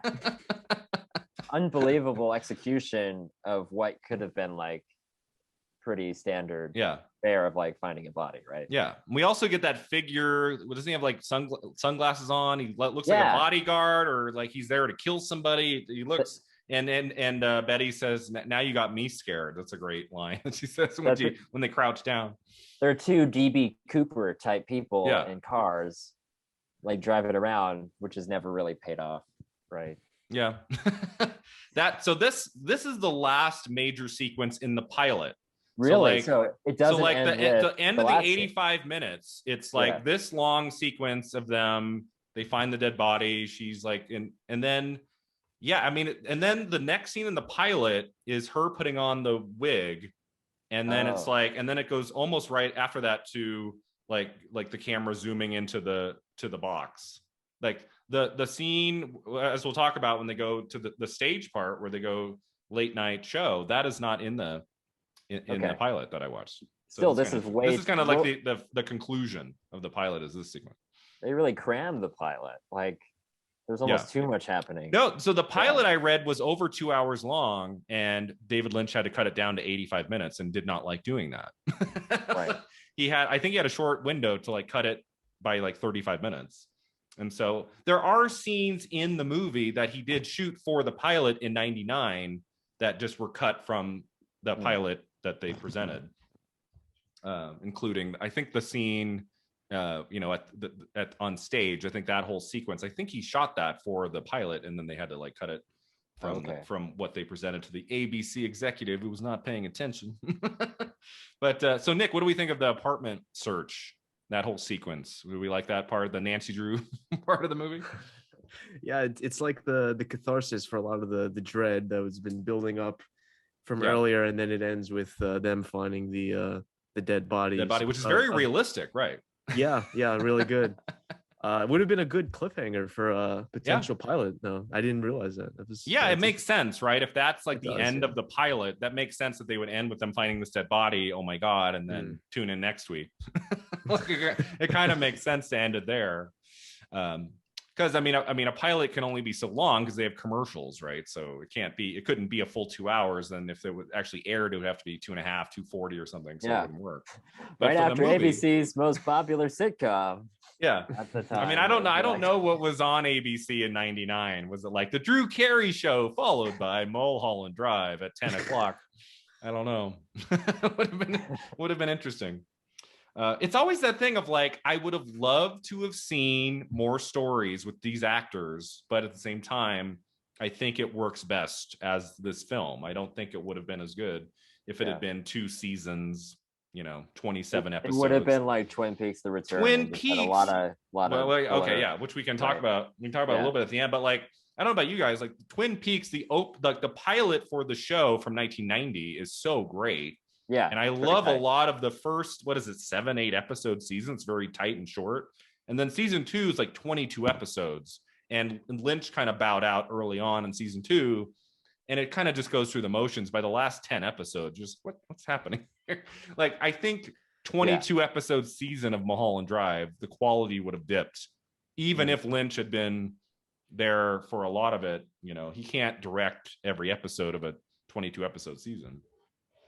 So this was kind of the end of the pilot. We get a little bit more, but this was kind of the big conclusion. And then I don't know about you guys. I don't know if you know this, but the sex scene is not in the pilot. Well, I could see why.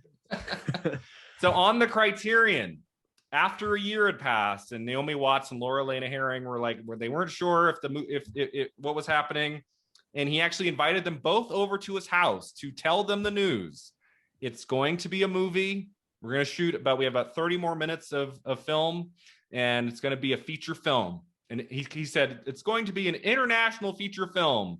And then he looked at them and he smiled and he said, and there's going to be nudity. And they were like, okay. Because that's obviously, I mean, what possible situation could an actor ever find themselves in where they say yes to a project, and then it's 2/3 done, and now it's going to be a movie, and there's foreign investors who I'm sure said to David Lynch, like, we want to have some nudity in the movie. But it's like, what they can't say, but they can't. The Europeans love the nudity. Yeah. But I'm thinking like, what if Naomi Watts or Laura Elena Herring was absolutely not, I am not getting naked? How would that even work? He couldn't recast the role. Like if one of them just outright refused, said no. I mean, that could have been that could have come up, and it thankfully didn't, because I think by this point they really trusted David Lynch as an artist. They knew that he wouldn't put them in a situation where they felt uncomfortable. And even though we do get some nudity and towards the end of this movie, I think it's all done really tastefully, and it's about character and about their relationship. And even the sex scene in the bed, it's very tastefully done, and it really does come out of like emotional, wanting of the other, and it doesn't feel like exploitative of the actors in any way. So what do you guys think of the big sex scene? Which the only way I know, it's like a shot later, what you can tell there's something off with Naomi Watts's hair. It doesn't look exactly the same in the rest of the movie. So I can kind of feel like, oh, this is done later, because most of what they shot for the last part of the movie, like when they went back after a year and a half, it's most of what Naomi Watts is doing is playing Diane, right? There's very little that I think she had to shoot as Betty in the later stuff, but that that sex scene was one of the big moments. So what do you guys think? Do you think that scene needs to be here? What does it add to the movie, Harrison? Like their scene in the bed together. What do you think? Well, I think it pays off. Like Betty encounters Rita in the shower. Yep. Mm-hmm. So there's an erotic moment between them. Mm-hmm. And then, something's building, right? So I think in order to justify the twist and to justify that Betty would be, or whatever her name really is, Diane would be so upset yeah. that Camilla dumped her for Adam, mm-hmm. that she would hire a hitman to kill her. Yeah. This has to be like and like it has to be an amazing relationship in every dimension, mm-hmm. or something for it to be like this painful. Yeah. She you get the sense that Diane loves her, is obsessed with her when we meet them later. Yeah. It's harder to, if it was just like an emotional connection between them, to mm-hmm. just show that in a 2-hour movie. So I guess the erotic shorthand helps explain why Diane does the thing that she does. Mm. Yeah, interesting. What do you think, Nick? What do you think of the lesbian sex scene in this movie?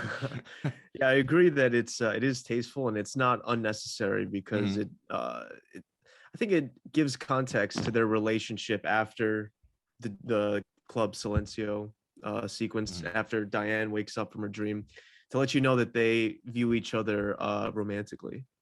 Mm-hmm. Yeah, and I feel like there's an attraction between them from the beginning. It's not something that just comes out of left field. David Lynch said, "Oh, let me write in the sex scene towards the end. That'll be fun." Like like you get the sense that they connect on an emotional level, that they are in this way like attracted to each other. It doesn't just come out of left field. I think it could have, and that would have been weird. It would have just felt like a scene forced into the movie, to appease a certain group of people.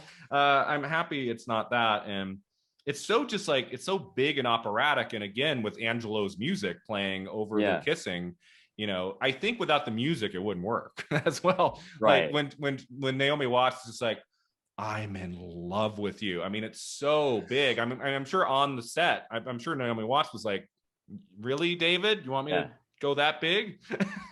But it works because of the music. And, I like sometimes, and we talk about it all the time on the podcast, sometimes just the right score for a scene can really make it what it is, right? Beyond the acting and what's happening. And that's definitely the case here. I just think their attraction is so clear. And I'm happy that we get one more big sequence. I'm happy that it's not that, and then we go to Diane. I'm happy we get one more. I mean, it's a David Lynch movie. We have to get something on a stage, right? But so after that, we get them. They're like in bed, and she wakes up. Silencio, which is a word we hear often throughout this movie. And what does she say? Let's go somewhere. And it's 2 a.m. Where are we gonna go? It's LA. We'll find something. And they go. They head to this place. There is a shot of if you look on when they're getting in that cab or whatever it is. If you look at the pole on the right side, someone pointed this out online. There's a flyer and it says Hollywood is hell on the pole. Yeah, on the pole on the right side. So they get inside the cab, and there's some really interesting. We haven't talked a whole lot about the cinematography in this movie, but like the way that David Lynch shoots them just getting in the cab and then getting out of the cab and going into that, like it's like a weird. They talk about a little bit on the Criterion, like David Lynch said to his DP, he said, okay, I want to do this as a dolly shot, but I don't want any track. I just want you to like push the dolly onto the street. And that's how they did the shot of them getting into the cab. And that's why it's kind of jerky and looks very strange and kind of almost dreamlike. And then I love that shot of the camera just flying down that, was it like a parking lot or something as they're getting in. He could have just had a shot of them opening the door. Instead, he like flies across. And it's so fantastic. So that takes us to the late night show, which is another top 5 definitely scene of this movie with so much surreal kind of dialogue and the actors on stage. Now I noticed something when I watched this movie yesterday, and this goes to either of you. The actor, one of the actors on the stage show, isn't it the same guy who was like the landlord at the apartment complex for Adam when he was the guy who says to Adam earlier in the movie, like, your credit card has been canceled, that kind of older, kind of gruff guy. I'm pretty sure bushy mustache. I'm pretty sure that same actor is on the stage, like presenting.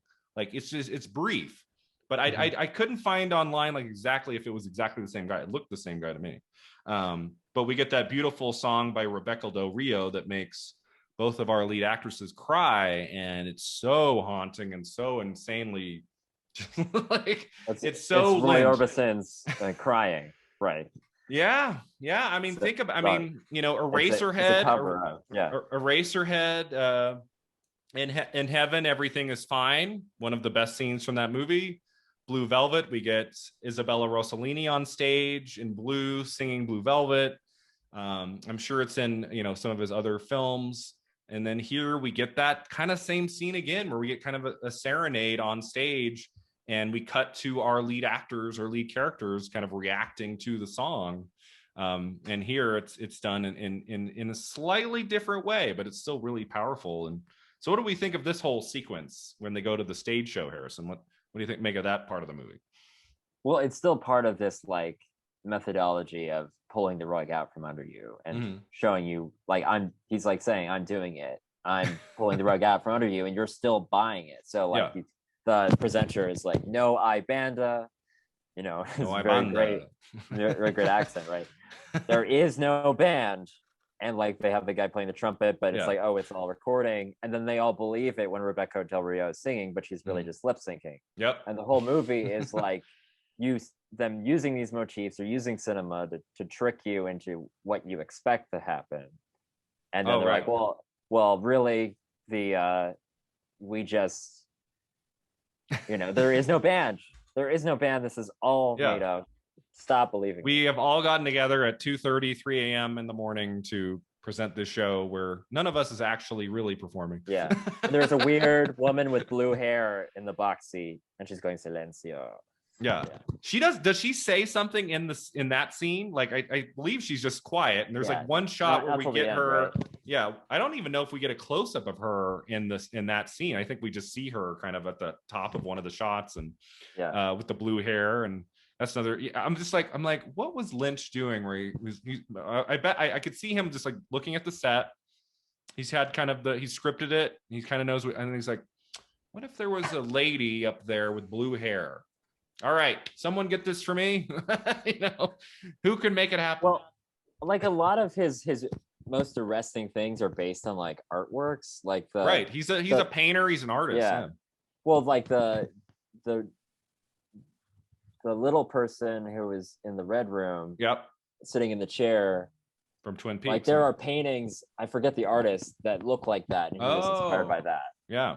Yeah. So this could be something like that, but Yeah, because I forgot to tell this quick story. The production designer, Jack Fist, he designed that set for that scene you were just talking about, and he built the desk in the back himself so that actor could like move from around the desk to the middle of the room. And then Lynch got there and said, no, I think I just want to have him planted over here just already. So yeah, sometimes it's like there's a certain look he wants in the camera that he wants to keep it there from the word go. And that's definitely the case for the stage scene. What do you think of this part of the movie, Nick? The part where I think it's very hypnotic. Singing. Yeah, hypnotic, especially during that singing part. And then she just like tumbles over and she just keeps singing though. What about Naomi Watts shaking? What do we think of that? I'm not sure, honestly. That scene. It's kind of a befuddling movie in a lot of ways. That scene is just where it's crescendos, so to speak, and like I'm kind of speechless. I'm not sure what's going on here. Yeah, and kind of like the scene where she's at the studio and locking eyes with the director, and she says, "Oh, I have to go meet a friend. I have to leave," and then we just cut to the next scene. We get a little bit of that here too. Like after Del Rio finishes singing, like doesn't Rita just like she sees the box or like they have the key and the box, right? So and then they leave and they go very quickly. Isn't it like 10 seconds and then they're back home? So it is that kind of dreamlike idea, right? Well, at night in LA, the traffic moves a lot faster. It does. So yeah, I think it's very possible. That is true. I went to LA in July. And I had an early morning flight. I mean, basically was leaving my Airbnb before it was even light out. And I never driven that fast on the 405 freeway in my whole life. I was just like, whoa, that was fantastic. Usually you're bumper to bumper. Okay, so anything else before we get to the new reality? Anything else we want to touch on before? I love that shot of them coming back in, and Naomi Watts is a part of the shot, and then like Lynch just moves the camera a little bit to Rita like going in to get something from the closet, and she returns and she's like, Betty. And it's so weird. It's like if I watched it the second time because I don't know how he does it, but it really does feel like she's a part of the shot, Betty is, and then she's just not there, and it's like, whoa, how'd they do that? It's like, oh, well, it's a camera trick. She probably just moved back. But I love that part too. And then we go into the box, and the box is dropped. And then the whole rest of the movie, we go in a whole new direction.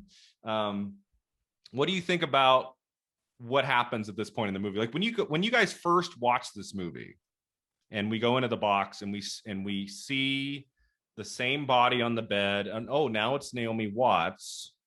And there's a knock at the door, and she walks up, and now Betty is Diane. What were your guys' reaction like the first time you saw this, Harrison? Like, did you have to take a moment and be like, what? like what was your reaction when you found out that Betty was now Diane?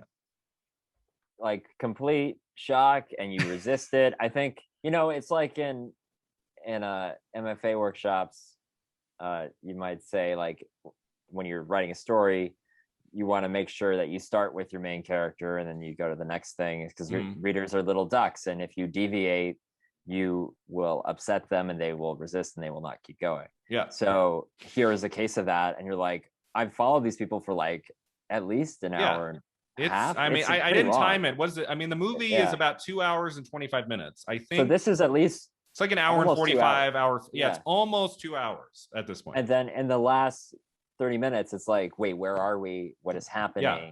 You have to reestablish where we are and who is who. Yeah, it's the rug has now been pulled out. He's warned the viewer like 10 times, like, I'm gonna pull the rug out from under you. Yeah. And you're like, what's happening? And then it does, and you're like, oh my God, where's the rug? Yeah. So yeah. So when you first saw this, Nick, when Betty is now Rita, what did you say to yourself? I mean, when Betty is now Diane. It was very jarring. I'm like, what I said, this is what the heck is going on here, basically. It's because it's very disorienting, to have invested 2 hours into this movie, almost 2 hours, and it's like, no, that was all a dream, and now we're getting to the real movie.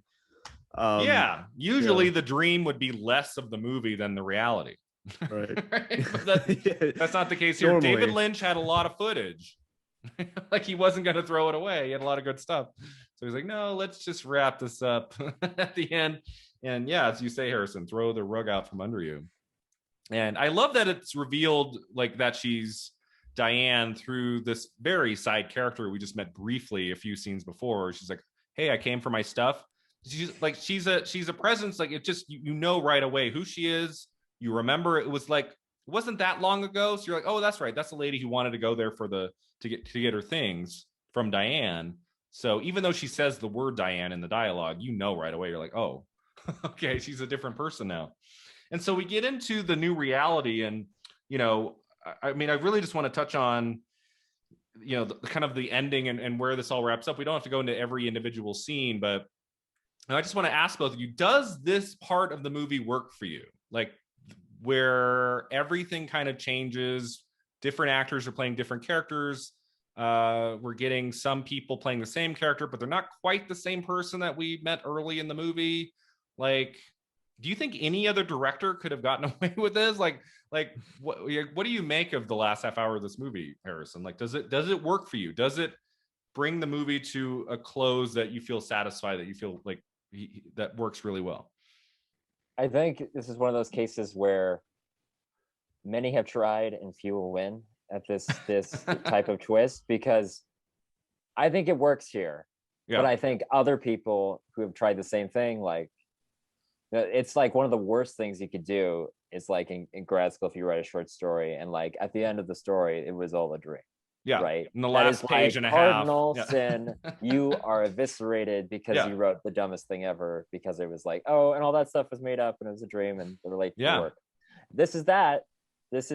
But it's done well enough. And there are so many ways that he seeds it beforehand. Like there's the scene with Betty and Rita in the diner, and Betty thanks the waitress who later becomes Diane. Yeah. And the Diane name tag, and then Rita Diane looks at the name tag and she's like, Betty. I recognize something, you know. So there's all these callbacks. Yeah. It all works the way he's inter-threaded it. But I do think it inspires imitators who are like, well, if I just throw all the random stuff from my pilot into the last 10 minutes of the party scene, then it'll seem like it was all intentional from the get-go. Yeah, I think there's a reason why David Lynch there's no commentary track in that Criterion Blu-ray, right? Oh yeah, he's never done. I don't think he's ever done a commentary. Because if he explained like that a lot of these things didn't have any meaning initially, because it's just a pilot, you're just trying to set up threads, then people would lose a lot of respect for it. So the ambiguity helps it.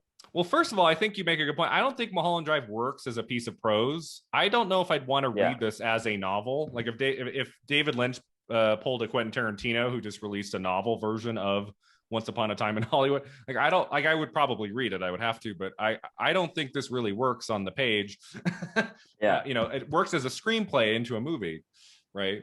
But yeah, I mean, and this is something that David Lynch has been a little bit criticized for when it comes to this movie. Some critics, some people say he's not some brilliant mastermind who from the get-go thought of all this. This was a last-minute ditch effort, like, crap, I don't know what to do. How do I wrap up this movie? And then, let me just pull some stuff out of my ass and throw it at the wall and maybe it'll stick. I mean, do you see anything in that criticism, Nick? Like that it's not so much it was like this brilliant master plan from the get-go. It was like he had to come up with a way to kind of wrap up the movie, and this is what he decided to do. Does it, even knowing that this wasn't the plan the whole time, does it still work for you as a kind of a narrative ending?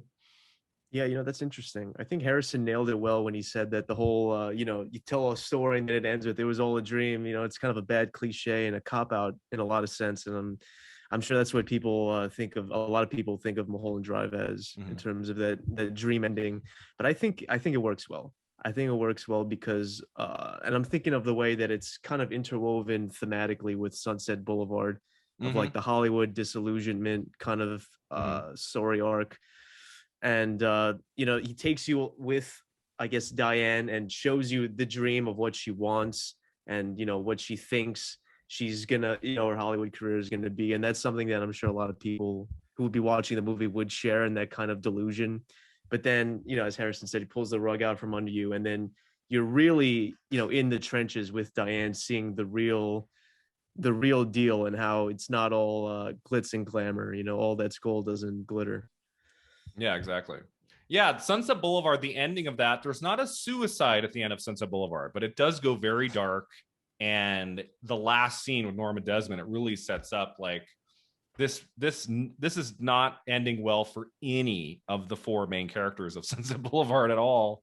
And we get kind of the same thing in Mulholland Drive, especially with the character of Diane. And we've talked about Naomi Watts before. I think one reason that this ending works as well as it does, this last half hour, is Naomi Watts' performance and how well she goes from Betty to Diane. And it really does feel like a completely different character, and she sells it so well. And there's footage on the Criterion of her kind of like getting that emotion going in the dinner scene, and you watch kind of him waiting for her to get there. And then when she finally does, and the end of that segment on the disc is everybody jumping up and clapping, because she really gets like the tears and gets really emotional as she's listening to her love, Camilla. She's about to get married to this director. Oh, how great, how fantastic. But I just think she is so superb at the end of this movie, playing this idealistic actress, and now this kind of worn out has-been. It's not going to happen for her, and she doesn't really have a path forward, or at least she doesn't think. I love all the different callbacks. I mean, we have another kind of intimate little sex scene between them on the couch. That's kind of a callback to the scene in the bed. And we get that scene at the studio where Adam's getting, which is a scene we kind of look at differently after 2017, right? With Adam like full on kissing his leading lady and saying, cut the lights. It's like, oh God, here we go, right? But again, all these little nuggets that kind of have, calls back to the earlier parts of the movie. And then we get the phone call where, Diane is being called from by Camilla to go up to Mulholland Drive. Do you guys think it was important to return to Mulholland Drive, the location itself, towards the end of this movie? Do you think that was necessary, Harrison? That we go back to like the same, almost exact same shot, but now instead of Laura Lena Herring, it's Naomi Watts in the car driving around Mulholland Drive. Do you think it was necessary for the movie to reach its conclusion at that same setting again? Yeah, the circularity. Yeah, circularity of the at least the rewrites to get it to circular are really important. I think the scene where the car stops and she walks up the stairs and like that's Adam's house, and you're like, oh, yeah, I didn't associate those two places exactly being in the same spot, right? And that moment of catharsis is pretty astonishing, even though it is pretty basic if you think about it in storytelling terms. Yeah, so, I mean, it's not, I can't imagine that took David Lynch 3 weeks to think like, it's called Mulholland Drive. I have to end it in 30 minutes. How do I wrap this up? What if we return to Mulholland Drive, but now it's Diane, Naomi Watts in the car, and she's forced to open the door, but instead of like something bad happening, it's Camilla descending, the steps down the hill to take her up to Adam's house. It has, like, I love that word you use, circularity. It's really great. What do you think of that part of the movie, Nick? Of the return to Mulholland Drive? I think it's a good ending, and I think it really drives home the disillusionment kind of arc where she has to go all the way up to the the grand Hollywood party and see her lover really get married to Adam. So I think it's a perfect ending in that context. Yeah, I mean, from the last half hour of the movie, my favorite part is the slow walk up the hill with Angelo's music playing, and the two actresses just kind of looking at each other, and they're holding hands, and you can see that this is like the last happy moment for Diane. Like, she just feels so comfortable with this person, and it's so like melodic and a little bit dreamlike even towards the end as they walk up those steps with the music. But we get that lovely shot of like the San Fernando Valley in the background at night, and it's just so beautiful. And then we get the dinner scene, which has a lot of little callbacks. She talks about the Jitterbug contest. She says, I wanted the lead role, but Camilla got the part, so we get all these callbacks there. And Coco returns. She's now Adam's mom. the woman who played Melissa George, who played Camilla earlier in the movie, appears also in that scene. She gives the real Camilla a kiss on the lips, and she's got like lipstick all over. And it's like what is that sequence, like 5 to 6 minutes, and there's just constant little callbacks to stuff earlier in the movie.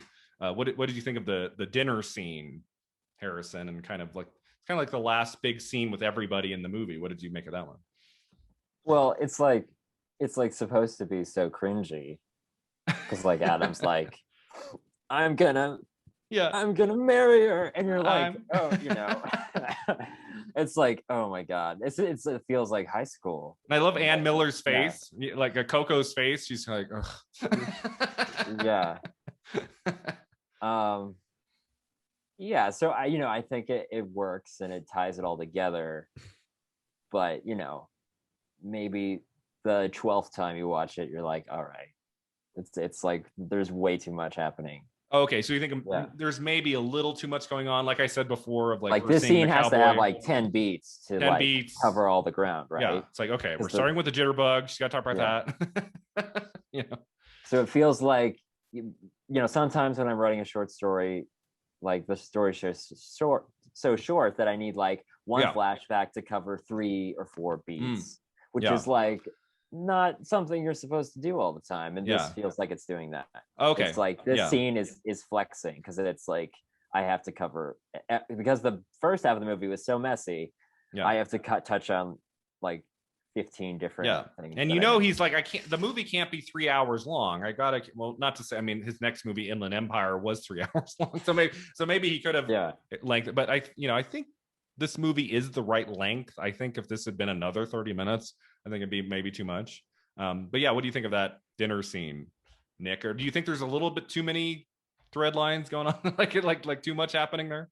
Yeah, maybe came to a rush to close it all out, trying to wrap it up. yeah. I think it highlights Naomi's performance again, because you see an extra layer to her performance, where it's like a jealousy, like a rage kind of jealousy, which is you don't see that in Betty really at all, and makes it more nuanced. For sure. And those moments are both on the Criterion under the on the onset footage. Like, you hear David Lynch when she's crying, you hear David Lynch shout bang or turn or something, and so he makes it so she does that turn, and there's that great cut in the movie where it cuts to the diner scene at Winky's as she turns, and there's like the dishes that hit the floor. But I think I mean it works. It's fine. It's not the greatest part of the movie, because it does feel like he's sitting there like, okay, I got to pay off all this stuff and to the best of my ability in a very short amount of time. But I like the dinner party music from Angelo there. It's really great. And and it's kind of a nice way to say goodbye to all the major characters. It's kind of like the last time we see almost everybody but Diane. And then we get that short scene at Winky's where she sees the waitress and her name is Betty. And so we get a few more callbacks and the hitman, and this is the girl. And then that takes us to the very end of the movie, where we get, even some more shots of people we haven't seen before, like the homeless person. And in the final major scene, we really veer into horror movie territory, almost more so than anything else in the whole film. Harrison, what do we think about the way Mulholland Drive wraps up with Diane and her last scene of the movie? What do we make of that terrifying final couple minutes? Yeah. If there wasn't like the last, like after the horrifying suicide scene and the gremlin parent characters, the older couple coming from before, appearing and haunting her, if it ended like that, it'd be like the worst movie ever. If the last shot of the movie was her pulling the trigger? Yeah. Okay. with her parents crowding her, like, in that way, like that would have been horrifying. But I think it saves itself because they have that final scene where the musical score comes back up and you see and the lights forefronted against the Hollywood imagery. Oh yeah, that's a great point. If it ended with her screaming and she pulls the trigger and there's like a cloud of the smoke or whatever and it faded into the credits, like the ending of a movie is so important, and it can just be a matter of like one little change to the editing and one more beat, yeah, I don't think Lynch would have ended it like that. I think he knew we needed a little bit more there. But I mean, do you find that scene kind of scary, haunting, Nick, of her just screaming at the top of her lungs as these two old people who we just saw briefly at the airport? First, they come in as like, you know, the mice in Cinderella, which I remember first time in the movie when don't they crawl out of like a bag by the homeless person? Yeah. And they're just like wandering like hee hee, like they're making these like weird noises, and then they like crawl into the apartment like under the door. And then Naomi Watts gets up and screams, and then they're big, and then they're coming after her. What do you think of that ending, Nick? Does that work for you? Yeah, it's very strange. It's very strange indeed. It's a good payoff for that earlier scene by the airport where they're, you know, maniacally like smiling at each other.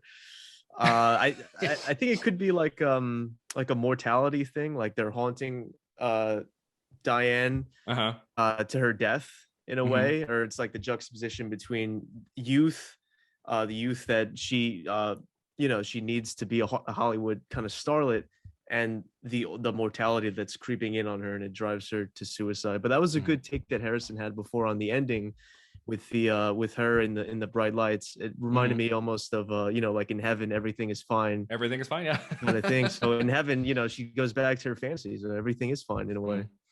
I think this movie had to end with Diane dying, if not killing herself. I don't think the movie, if it had ended with her walking off into the sunset or something like tomorrow will be a better day.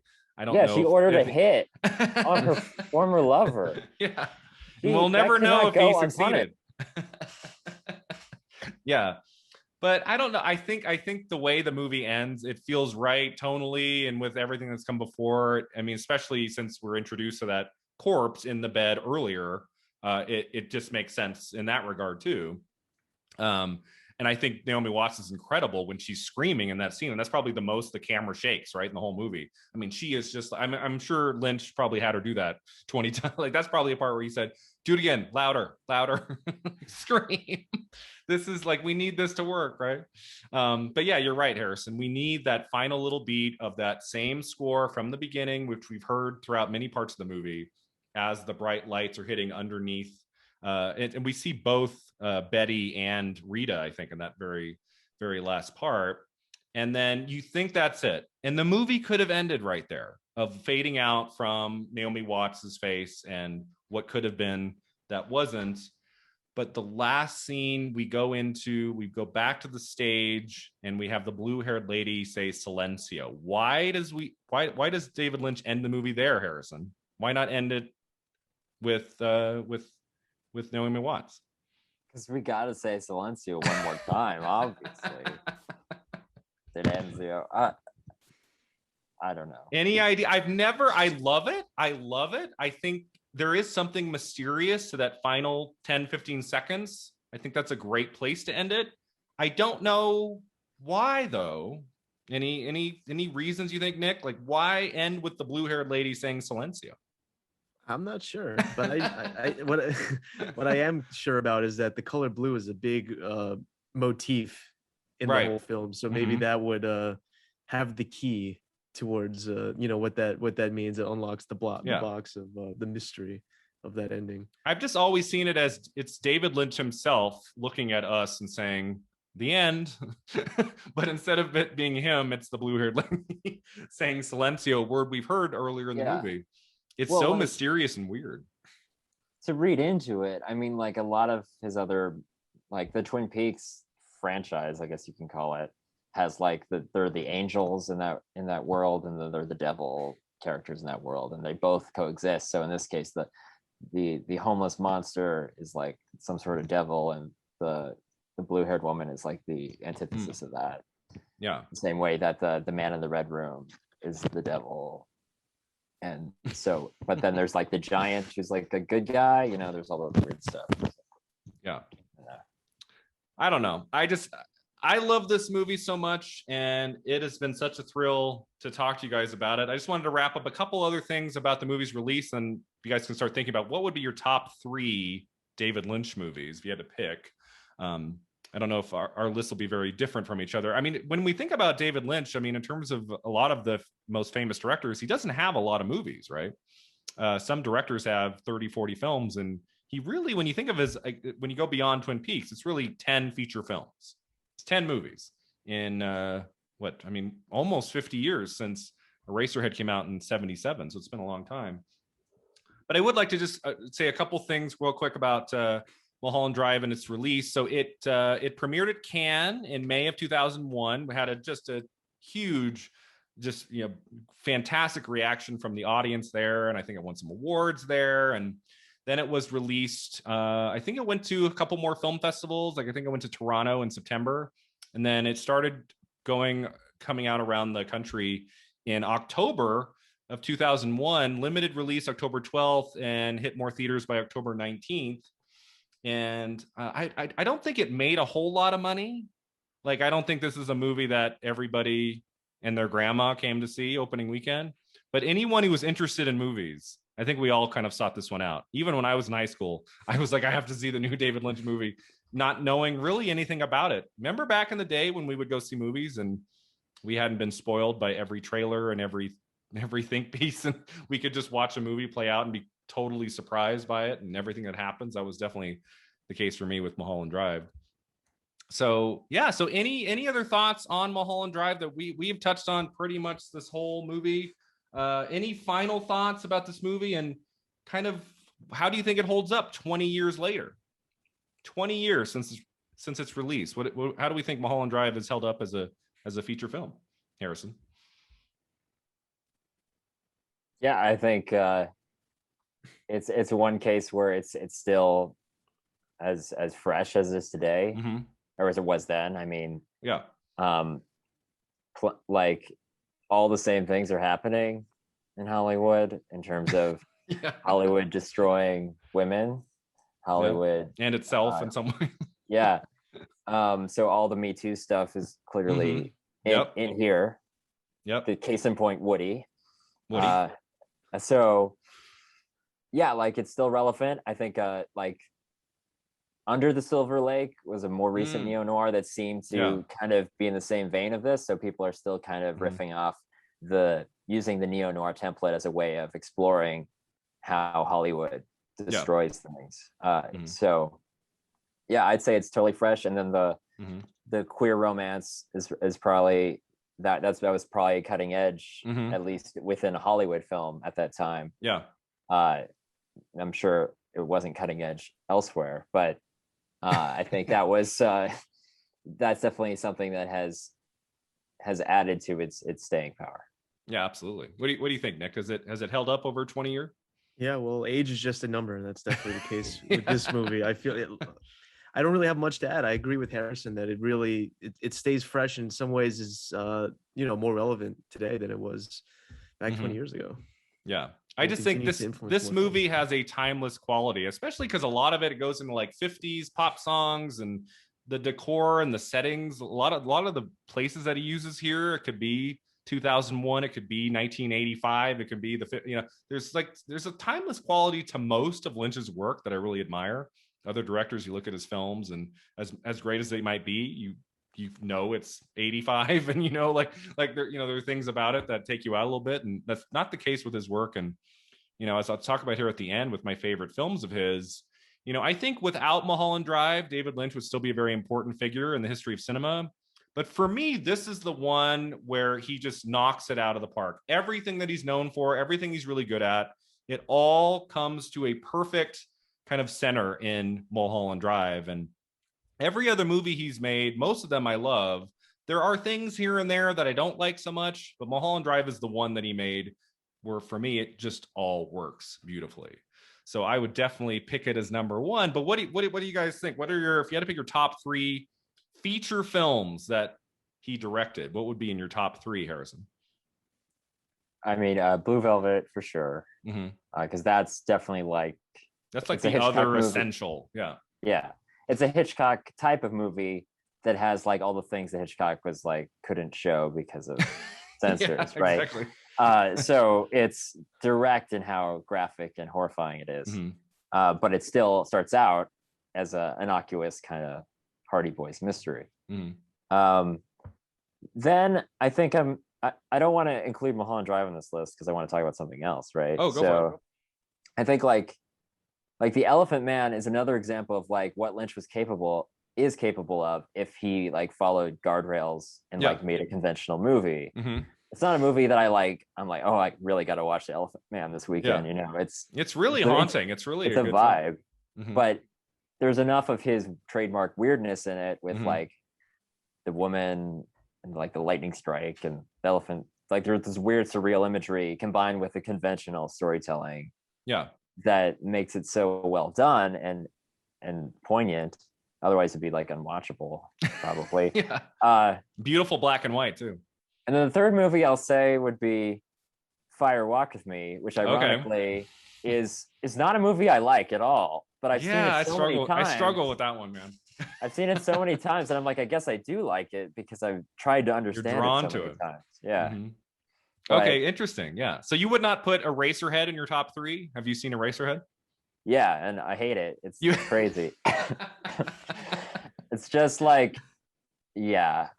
I mean, I love the part in Eraserhead where it's like this real scene at the eraser factory, and they're like, they turn the guy's dead head into an eraser head. And I was like, that's where the title comes from. But doesn't come out of nowhere. I'll watch Elephant Man every day if I can avoid watching Eraserhead. Okay, interesting. Yeah. Okay. It's all right. So Nick, what about you? What are your if you went to a desert island, you only take 3 of his films, like what would be the ones you would take? Well, Mulholland Drive definitely is one of those films. It might be the number 1 film, but the one that's under it would be Eraserhead for me personally. Okay. Yeah. That was just such a strange experience. You know, the first time I watched that. I've never seen a movie that was better able to like simulate what a nightmare would feel like than Eraserhead. Kind of like how Scorsese says that Marvel movies are like a theme park ride. Eraserhead's like a nightmarish theme park ride that I enjoy diving into. I like all. The only movie I haven't seen from Lynch is Dune, which I might check out just because of the new one. The new one coming out. Yeah, that's the only David Lynch movie I don't like at all. Is Dune. 1984. I would watch Dune every day if I could avoid Lost Highway. You know. Oh no, but Lost Highway is a little bit more of a Lynch movie, whereas Dune is just like he's got all of these resources, but it's not clicking for me. It's so funny. It's great. Like the people in the book, like they have monologues, right? In the book, they're like you can hear everyone's thoughts. It's omniscient narration, and then the movie they try to do that so you can hear everyone's thoughts, and they like voice over while their mouths are moving. And it's like more than one character doing it. And it's like the most off-putting, worst thing you could ever see. And I love it. It's hilarious. I would have been more interested to see what David Lynch would have done with Return of the Jedi. That's something I would have loved to have seen. You guys know that story, right? Yeah. He actually met with Lucas about directing the third one. There's that clip on YouTube where he tells that story, right? Yeah. And then he had like a big migraine that day when he met with Lucas, and Lucas was showing him Skywalker Ranch and all like the prosthetics, and he's like, and then he was showing me something called the Wookiee, and then he's like, his migraine, his brain was like, no, was like, this is your thing, George, not mine. And then he was like, well, I could have made $1 billion. So yeah, we could have had a David Lynch Star Wars film that I would love to see, even if I could like watch it now and then erase it from existence. I would love to just see what that would have been. Still be better than Attack on the Clones. Nick, you have Eraserhead, Mulholland Drive. What would be your third film? You know, I like all the ones that I've seen. I want to show some love to Wild at Heart. I like Wild at Heart. Yeah, Lynch movie. Not a lot of people talk about. That's a very interesting. It's not his strongest work, but it's an interesting film. It's a fun movie. I have a lot of fun with that movie. Yeah. I love the cast in that. You have, Nicolas Cage. That's the only film, right, he made for Lynch. And then you have Laura Dern, who is all over his work, going all the way back to Blue Velvet. And then she's the star of Inland Empire from 2006. Still to date, 2021. The last feature film that David Lynch made was Inland Empire from 2006. Have either of you seen that film, which will probably be his last movie? I have. I saw it one 3 time. hours. Yeah, I saw one time. I had a lot of difficulty with it, to be honest. I think it requires multiple viewings. It's Oh one of yeah. those. But Yeah. it's so long, it's hard to watch. And the look of it is so ugly. It's like shot on like a mini DV camera. Like he found digital in like 04, 05, and he said, I'm gonna make a movie on digital. And every time I watch Mulholland Drive, I'm like, oh my God, thank God they shot this on film. Because it's so beautiful. And I'm like, if Mulholland Drive looked like Inland Empire, it would not be in my top 10 favorite movies for sure. Like the look of Inland Empire is so gross. It just like looks so like ugh, it's just hard to look at for 3 like hours. A found footage movie kind of look to it. Yeah, I actually saw him in person. I went to the AFI International Film Festival premiere of Inland Empire in November of 2006, and he was there with Laura Dern and Justin Theroux. Justin Theroux also is in Inland Empire, and they presented it. And I got to see him talk. I also saw him earlier that year. They did a special screening of Blue Velvet at the Los Angeles Film Festival, and he did a Q&A with the audience. So I got to see him twice in 1 year. It was the only 2 times I saw him in person. I never got the chance to actually say hi to him. He was like on stage both times. Then he was done. He left. He didn't let anyone confront him at all. Have either of you seen or met him in person? I have not. He's an interesting figure. He's just as kind of like weird and crazy in person that he is when you watch him like, behind the scenes and all of these interviews that we're so lucky to have on YouTube and things. But yeah, so yeah, I would Wild at Heart would be somewhere in the middle. I want to say I want to do a shout out to one movie we haven't talked about at all, which I think is wonderful and that I did not see until about 3 years ago, and that is The Straight Story from 1999. His G-rated film that you can watch on Disney Plus, a movie that is rated G, that is a very just simple story. It has almost nothing Lynchian in it. He just tells this kind of sweet story of this old man trying to get to his dying brother on like a little tractor. He doesn't have a car. He just like goes across many states to get to see his ailing brother. And Richard Farnsworth is the lead in that movie, and he got an Oscar nomination for Best Actor for 99. He's so great in it. It's his last movie, I believe. And it's definitely worth a look. If you're interested in the work of David Lynch and you have not seen The Straight Story from 99, check it out. It's really interesting, really lovely film. Also with Sissy Spacek. But yeah, I would go with number 3, Eraserhead. Sorry, Harrison. Number 2, Blue Velvet. Number 1, Mulholland Drive. Those are my 3 island films for David Lynch. I think like those are the 3. If someone had no idea who he was and wanted to see 3 of his films to get an idea, I think those are the 3 I would show. And then really close to Eraserhead, Harrison, would be The Elephant Man. That would probably be my pick for number 4. It's a really haunting film. The ending of that movie is just so sad, and beautiful performance in that by John Hurt as the Elephant Man, and Anthony Hopkins is so great in it. It's a beautiful movie. So yeah, definitely, if not number 3, number 4 would be The Elephant Man. All right, guys. So that takes us to the end of this marathon talk. Thank you so much. This is the only time I'm doing this on Film at 50. I wanted to do an episode celebrating one of my favorite films of all time, Mulholland Drive. So thanks so much for being here and talking about this amazing movie. We'll start with you, Harrison. Where can our listeners find you online? You have anything you'd like to promote? Yeah, I wrote an article about Experiment in Terror, which is a movie that inspired a lot of Lynchian projects for the Brooklyn Rail. So you can find that online at the Brooklyn Rail film section if you look for my name. Awesome, cool. And what about you, Nick? Anything you like to promote? You want to talk a little bit about Renegade Film Theory? Yeah, Renegade Film Theory is kind of a film blog, I suppose is the best way to call it, on Instagram. And we also have a YouTube channel where we did several video essays.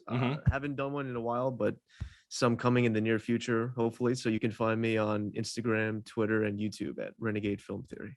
All right, cool. And yeah, check out Nick's video essay on the work of David Lynch. It's really fascinating. That's how I kind of discovered your love for his work in this movie. So it was really, really fantastic. Yeah, so thank you, Harrison and Nick, for being here today. And we will catch you next time, as always, on Film at 50. Take care.